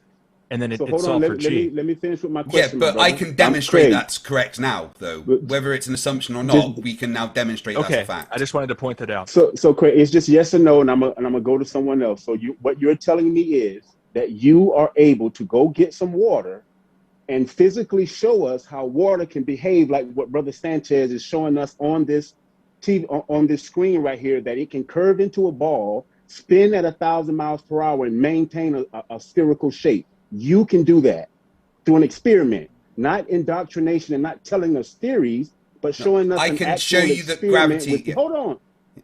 Sorry. By you showing us water. I'm talking about actual water, my brother. Yeah. Can you? So what you're show us asking me is a actual straw water? man, right? What you're asking me is a straw man, because I would need No, something. Let me respond, and don't interrupt, right? To do what you are asking, I would need something with the mass of Earth to be able to do that, right? The reason that the wait, let me explain finish, it to him, please. brother. Don't interrupt. I am talking right Okay, now. All right. Go ahead, Bob. You Go ahead. babbling, Right. bro. Let me. You may think I'm babbling Because because I you can don't prove- understand what I I'm can saying. Now prove- let me I- speak hold on, without I interruption. can- Let me speak him without finish. interruption. Okay, Guys, okay, let me speak without okay. interruption. Are you afraid to hear the answer? Go I ahead, go understand. ahead, But go let me ahead. speak without Go interruption, ahead. okay? To be able to Go do ahead. what you are asking, I need something with the mass of Earth to hold that massive amount of water on it. I do not have something with the mass of Earth, because gravity creates a force proportional to the product of two or more masses and inversely proportional to the square of the distance between their centers. The reason How big produce will it gravity. have to Can I say still haven't something? finished. Can I still haven't finished talking. All right, let me finish what I'm saying. The You babbling reason. though, bro. Yeah, bro, we get it. Let We me know how finish to what I'm rap. saying, and maybe Go ahead. we can get to Let the him point. finish, though. all right? Let him finish. Yeah. Go ahead, go ahead. Please, I know your attention spans are short, so please just try and pay attention. Right. Chill The with reason. the I'm gonna get him. insult spinach. I'm gonna get him. The reason. No, and let me top it off okay. with one thing. Yeah, no. Let him So I'm finish, not so allowed he to. doesn't Right, okay, go no, that's off. right. I Let can't him finish finish. my point, apparently. okay. I'm just going Go to get ahead and finish, interrupted Greg. all of Go the ahead, time. Greg. All right, I've spoken about 5% of I'm this muting entire everybody. debate. Now let fucking Craig finish. I'm about to boot some of y'all in a minute. When I Okay. say let Craig finish, then guess what, man? Not to be on no tyrant type shit, but do what I say, man, so my show can go without this chaos here. Let me steer this ship. Let him finish so we can get back and he finna wrap it up, and then Clayton gonna get it back. Go ahead. Thank you. Right. The reason why the water holds to Earth the way it does is because Earth is so massive that it creates that large gravitational field.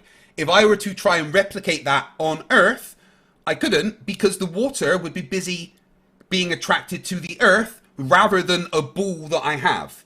Did you understand? Gravity is No. something that is proportional. So we have to try and see if we can measure that force exists in other ways. And we do that. And there's many, many experiments to show that mass has this attractive property that can be measured.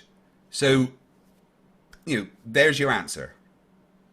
Okay, so I'm gonna close it up with this, Brother Sanchez. And I want you guys to listen, family. I asked this man a simple question. They teach Take us your that we time, live. Clayton. Okay, they teach us that we live on a spinning sphere of water. And there's no scientific experiment that anybody can do to prove it. Now, check this out. The natural physics of water says that water takes the shape of its container and it always seeks its Finds level. It's level. always going to, hold on, it's always going to level out. So now listen to this, my brother. I can go get some water. I can go get some water and show you what I know about water. Do you understand what's happening right now? You I got can't. you. I got you Right, right there, Clayton. Facts. Okay, Yeah, Clayton, I got can I respond to that? Yeah, no, So, hold on, let me finish. No, oh, no, sorry, I no, thought no, you no, finished. no, Let him, let Clayton finish now. I Let apologize. Clayton I finish thought now. Clayton had finished. I apologize. I thought he had finished. I was just going to respond to that because So- what he said is blatantly false. Leave that up there, Sanchez. Leave that up there, boss. So my brother, I can prove what I know about water. I can go get water. You're talking about things like gravity, things that you can't prove. See, you're spewing indoctrination. I'm Keep it right asking you, there. do you have an experiment? I'm tired of you Yeah. Globers talking about gravity and things. I want you to show Gravity me. is the Good answer. question. Because if you can't prove the spinning ball of water, everything else is Well, irrelevant. again, we don't have a Gravity is spinning the ball of water. No, Gravity is everybody, let Craig go. Let Yeah, Clayton yeah. and Craig spar this thing. This is good. Let them go. Right. So Clayton, we don't say. Hold on. Sorry, I thought you finished. I apologize. I'm almost done. I'm almost done. Gravity, all this other stuff that you're talking about is irrelevant if you can't simply go get some water and show us what you believe about it. But your answer is you got to get something the size of Earth. So how did they come up with the experiment then? Where's the experiment to prove that water can behave like that? Now, go ahead. Okay, so there's many problems with what you said. Water doesn't have its own physics. Water, like any matter, just reacts to forces acting on it. You know, you can levitate water with sound. You know, that's not it leveling out. Water doesn't always find its level. You know, capillary action shows that water doesn't always find its level. Water, like any other matter, just reacts to forces that are acting on it. And gravity creates a force. What you're doing is asking me to answer the question without using the answer. The answer to your question is that gravity exists, and we can measure that that force created by gravity exists. All right? I cannot get a ball and put water on it and just stand on Earth and that water stick to that ball, because the gravity of Earth is much stronger than the gravity of that ball. So what you're doing is creating a straw man of what we claim. We don't just teach you you're on a spinning ball of water. No, what you get taught is that water is on Earth because gravity exists.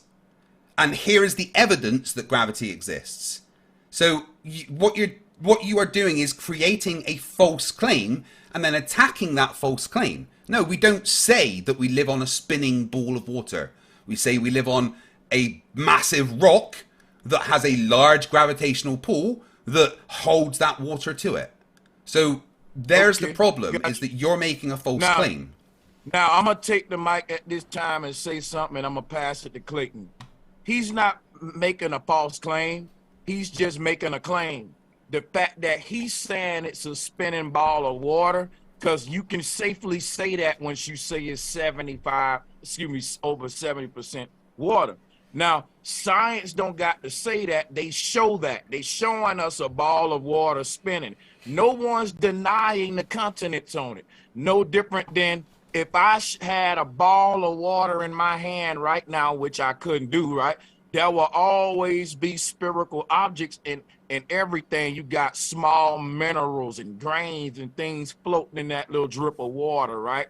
You can't see them, but if you zoom in on it, it's all kind of continents and even microorganisms in that one water drip.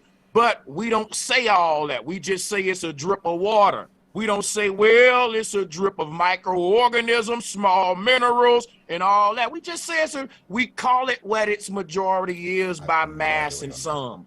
But what I would say is this: it doesn't take away the fact that the physics of what Clayton is saying don't change. No matter what you say, the fact that what I'm looking at is water taking the shape of a spear, but everything in my reality shows water with a flat surface maintaining a flat level like what we see here.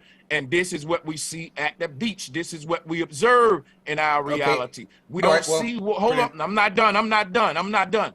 We don't see water holding the shape of a ball in our reality, and no globalist can make that claim. That's why Craig didn't. He said, you will have to give me some as big as the Earth. In other words, for Craig to prove his science, he need a massive scale, you know, like you heard what he answered Clayton. He said, listen, I would need something the size of Earth to prove this to myself.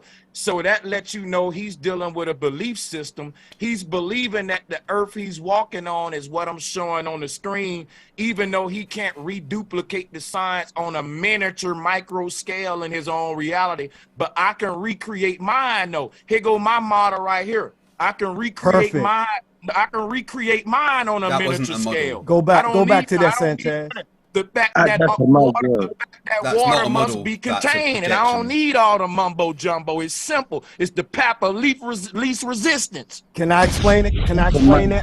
Can I explain it? You do realize that we have picture from space showing the Earth around. Like, oh my God! CGI. There you go. He's a prove it. Prove that they are CGI. Show us that they are CGI. Oh, the Right. guy There that you did go. it, the Yeah, person guy that produced did them said it. One person that one produced them said it. picture. I'm One gonna say picture this right. was. I'm gonna say this right. They just proved that we right. That they're relying on pictures from NASA and not You're relying on outside. pictures Hold of on, hold on, bathtub. hold on. You know what? Let me go ahead and get you up out of here, man. Hey, bro, So like I've got like 5 minutes left. like I was gonna say, it's gonna take 1 minute. He's relying on pictures from NASA. We're relying on the first step of the scientific method, which is observation. I'm trying to reduplicate the observation that I claim, which is right here.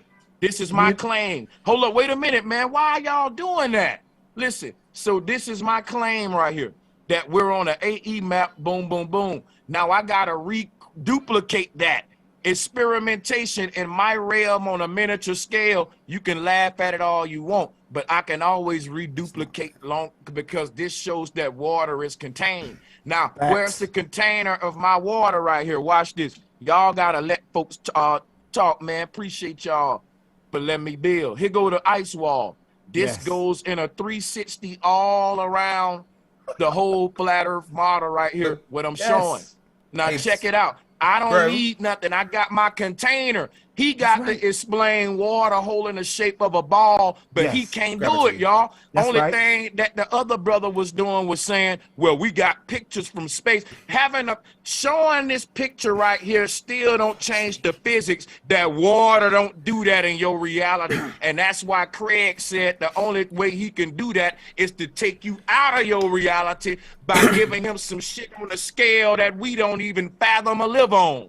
Genius. That's the only way he can reduplicate the nonsense. I can reduplicate mine right now, which is how if you can't reduplicate it, you can't talk. Now. I'm not done. If you can't reduplicate it, you can, this is my last sentence, man. If you can't reduplicate it, you can't follow the scientific method. You can't, because you can't observe it in your regular reality, which is observation.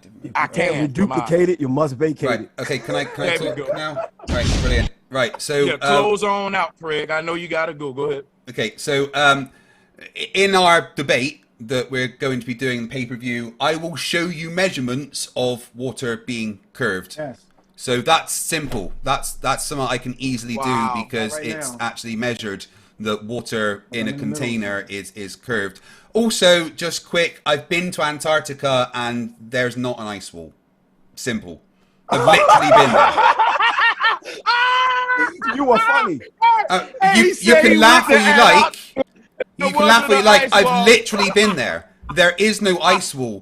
There's no massive wall of ice. There is some cliffs, but there's just no constant wall of ice. It doesn't exist. Guys, you can laugh what you want. You can laugh what you want. Oh wow. You can laugh what you want, but the ice wall. These pictures are fake.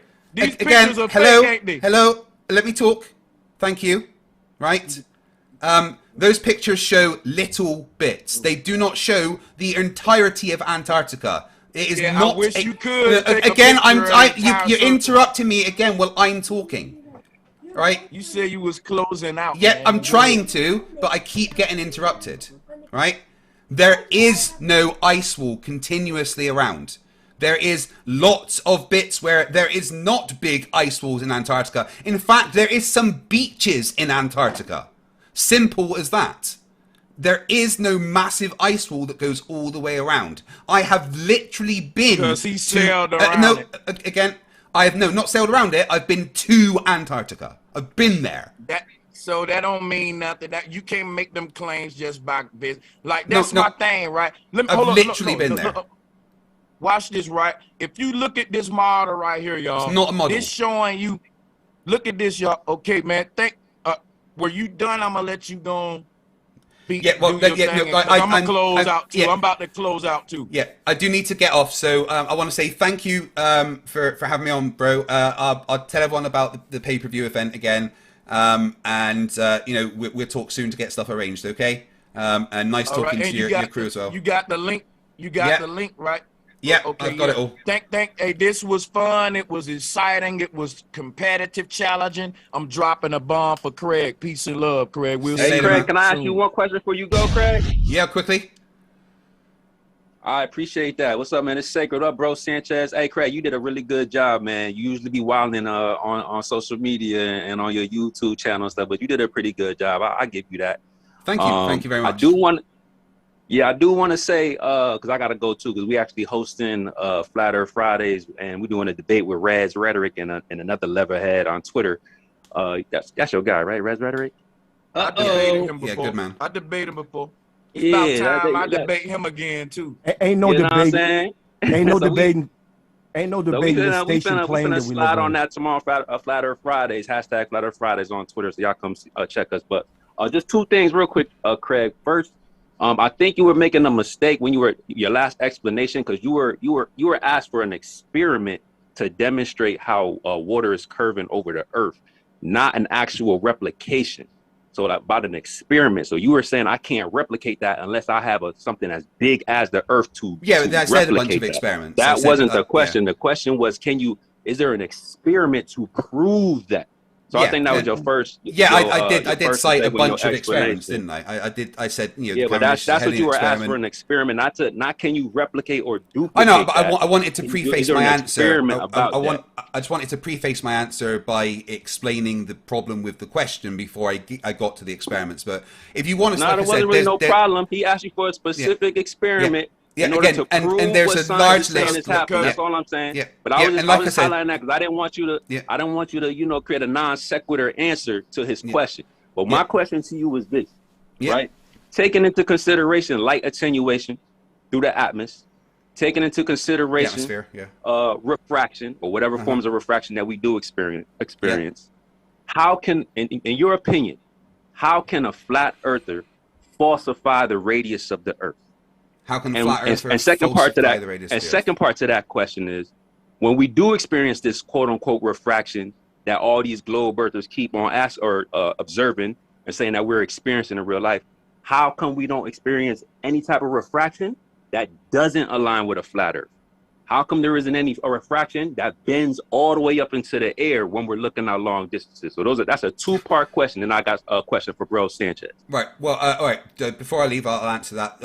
I'll answer the second part first. Why isn't there refraction that makes things go up into the air? There is, and I actually saw this myself in Antarctica. It's when you get what's called thermal inversions, and it literally made the ocean and the ice in front of us look like it was lifting up into the air, like when I stepped out of the ship when I first played Halo and you saw the ring go up into the distance. That does happen in extreme circumstances, and you can actually regularly see those kind of things when you're in extremely cold conditions like Antarctica.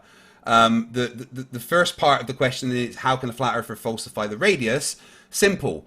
Learn the methods required to determine that, like geodetic surveying, and do the experiments that were done, like if you were to reference the transcontinental triangulation of the American arc of the parallel, where they measured the radius of the Earth by measuring across the entirety of the United States of America. You want to falsify the radius? Learn the methods and see if you can find any errors in the measurements that they've done. Try and replicate the things that are done. That's never been done. But if you want to falsify it, you won't just say that it's refraction doing it? Well, no, refraction is all taken into account when you do the measurements. The measurements are very specific, and they have ways to account for refraction. That's why when you learn to be a geodetic surveyor, you take these things into account so you can actually properly get your measurements. So if you learn the methods that professionals use, then you can do it. Like the transcontinental triangulation, the American arc of the parallel has corrections for refraction as part of the calculations.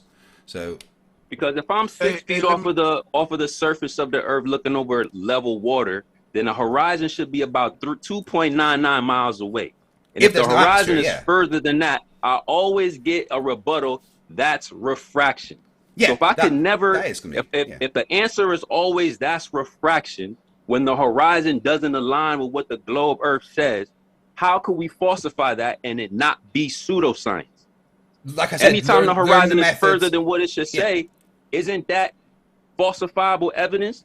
No, because refraction exists. How are we going to ever falsify that if it's always refraction? You learn to account for refraction like geodetic surveyors do.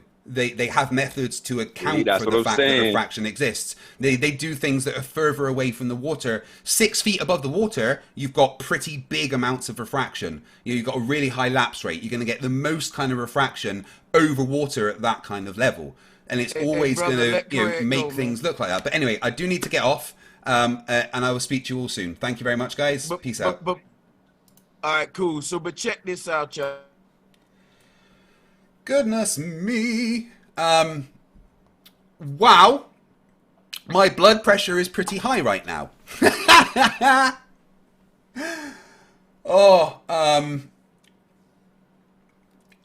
I was very reserved in that because Bro Sanchez requires eggshells, otherwise he runs away, right? And although I'm, I'm going to bring you videos of the pay-per-view debate. If you want to watch that debate that's going to be there, then you're more than welcome. I've put the link in the description. It's $25 to watch the live event. Obviously, if you don't want to watch the live event, then I'm going to be making videos and stuff of it because I don't want to put my content behind a paywall. This isn't my content. I'm taking part in a debate and I'm being paid for it. Right? It's as simple as that. And I get paid based on the sales of the tickets. So if you do want to support me doing that debate, I will get some of the money, but I understand you don't want to give money to a flat earther. That's cool. If you want to support me, the best way you can support me is just by watching my videos and sharing my videos. Sharing my videos is probably the best way you can support me, even better than financially, right? That's the best. If you want to support me, share my videos. And I know doing a pay-per-view thing is weird, but like I said, he's doing it anyway, and some Glober is going to do it. If it's not me, it might be MC2, and it might be Red Rhetoric, or it might be someone that isn't very good at debating. So I've agreed to do it because I'm pretty good at debating against the flat Earth.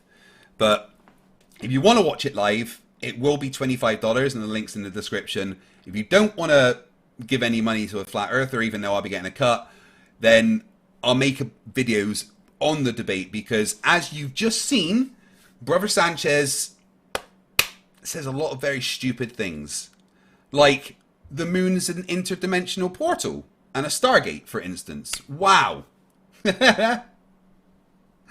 Right. Time for super chats. And then time for bed. Once again, the level of support you guys have given me is insane. I'm never going to charge you for my stuff. You can support me just by watching what I do and sharing what I do.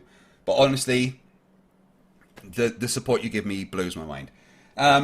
Deus Ex Tomato, member for 14 months, says, the audience demands more Commander Dave. Commander Dave is my favorite commander. Say hello, Commander Dave. Meow. Meow. Sarah Jones, £5 says, I won't be paying, but I fully understand you taking part. Here's a super chat towards you. Not going to them. Google can have their 30% cut. Yeah. So, yeah, it's whether you want to give money to Google or a flat earther, I guess.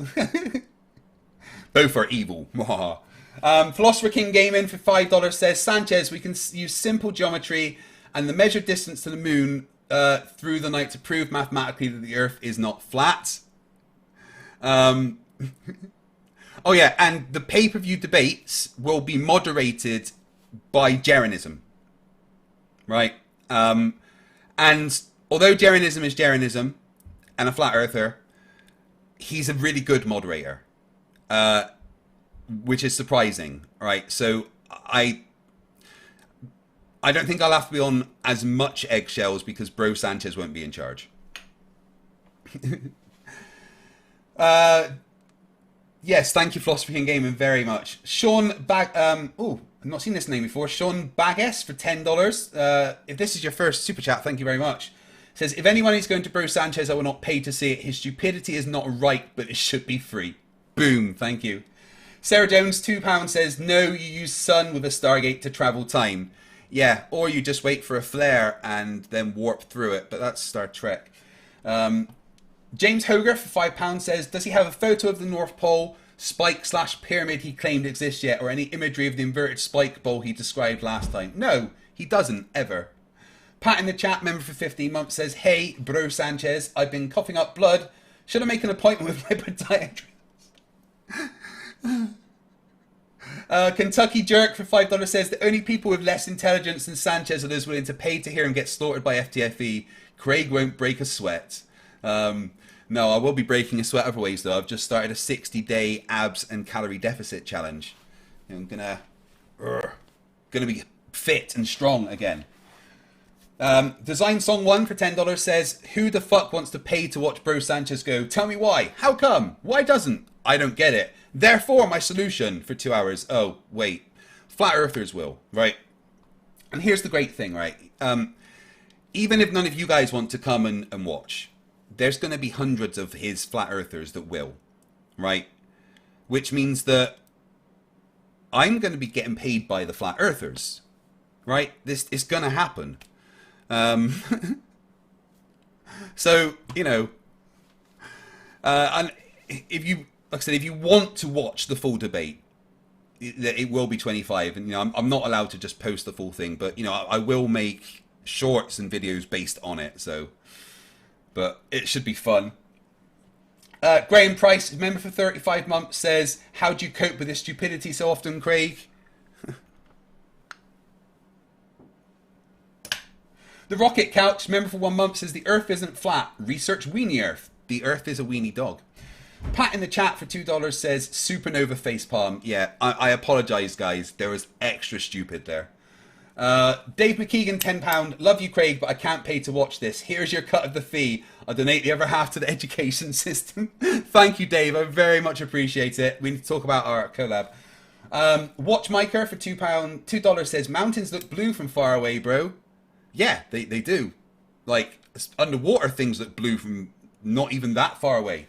Stringers1 for $2 says, is this what it's come to? Why is the sky blue? I know, right? Design Song 1, $5. If bro wants to get paid for a debate, he should submit it as Exhibit A in a lawsuit suing the education for damages. I get lawsuits for damages to brain cells. A Flemo for $2. Supercritical fluid is my favorite state of matter. Yeah, there's a lot more than 4 states of matter. 26, I think. I think there's 26 states of matter. I like Einstein boson condensate, personally. JS Tiger for $10 says, quote about stars in front of the moon is found in an 1845 newspaper from Southampton, England. Observation by Sir James South. The article is entitled The Earl of Ross's Leviathan Telescope. Thank you very much. I will look at that. I couldn't find it when I was looking briefly. Maybe my Google Foo isn't that good. Pilo1408 for $5 says, he demands we recreate the Earth's shadow in real-life demos, but claims the moon acts like a portal without providing any demonstration of one. Flat Earthers don't do demonstrations, buddy. Tim Pryor, $5. Plasma has no limitations, so if I want to make it be a hot blonde, I can. Apparently so. Brenda, how you doing, Brenda? For $5. Here is my payment for the pay-per-view. No way I will pay $25 to this fool. Thank you very much. I appreciate it. I really do. Like I said, I will try and give as much of the debate as I can in videos and stuff, but you know, the live thing is what it is, and you know, the only way to watch it full is live. I understand fully if you don't want to, but it does support me in the long run, in some way. But you know, Neve Palpatine for $10. Craig, I know Flat Earth is dying fast, but please stop debating this guy. He's super dishonest, and how he presents himself just drones on and on and honestly unwatchable. But he says so much good stupid. Watchmaker for $2. Hot platinum produces a lot of light, not plasma. Yeah, light is not plasma. Eon Dust for $10 Australian. Sorry, not sorry, but if it's just going to be him talking for an hour then crying when someone has the audacity to get a single sentence in, I'm probably not paying for that. It will be better moderated in the pay-per-view debates, I know that. It's a Rubik's member for 3 months says, bro realizes the hologram is from Star Wars, right? Cody Payne, $10. If you're going to disagree with something, at least understand it. Please, Craig, I will clip that for future reference because I don't understand plasma, apparently, even though he thinks it's light rather than ionized gas. William Foley, $19.99. Thank you very much, my friend. Willful ignorance, stupidity, narcissism, arrogance. We have a candidate for the next top left competition. I think he's my next year nomination. Bill Tetley, $4.99. What's up, fight the flat shirt, you sexy beast? Why'd you put yourself through this mental torture? We like you. Do you not like yourself? No, I'm punishing myself for my previous life's crimes. Bill McGuire, $5. How has he lived this long without swallowing his tongue? Good fucking question. Moxie, member for 1 month, says, Craig, you really need to stop interrupting your guest, poor fella. Couldn't get a word in. I know, I'm so fucking mean, right? Stringer News 1 for $2. Nathan Sanchez loves this mute button. Man, eggshells, fucking eggshells. Lex Carney, $1.99. Who let the imps take my pudding? Another one that says, show me the money. Another one that says, I'm slightly drunk, but take my money. Thank you for the money, Lex. I very much appreciate it. Fact-based $2 Australian says, his chat is hilarious. All smart intellectuals. I might have some fun when I make some videos about, I'm going to have to go over his chat because they think they're the smart ones, which is the funniest thing.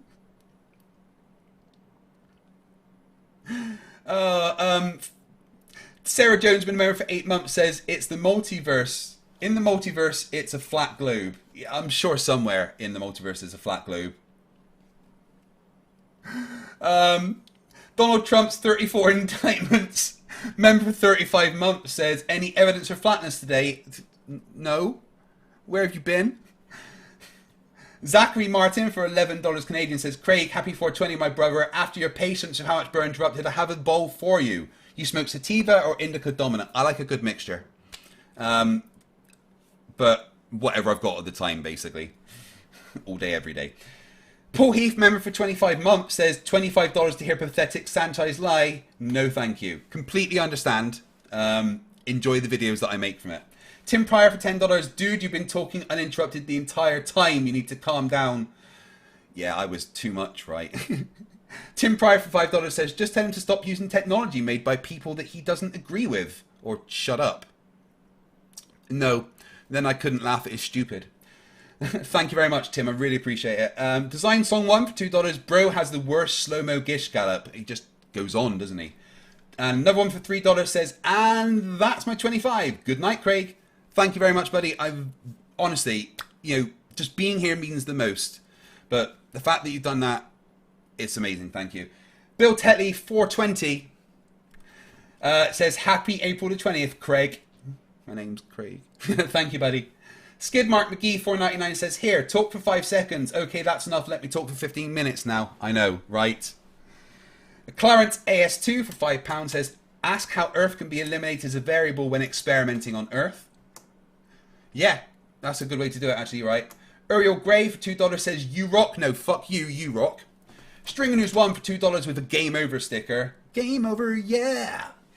Miss Unite for the Chilled Wind for $5 says, Soylent Green is Flerfs. Soylent Green is Flerfs. Then I'm never eating Soylent Green.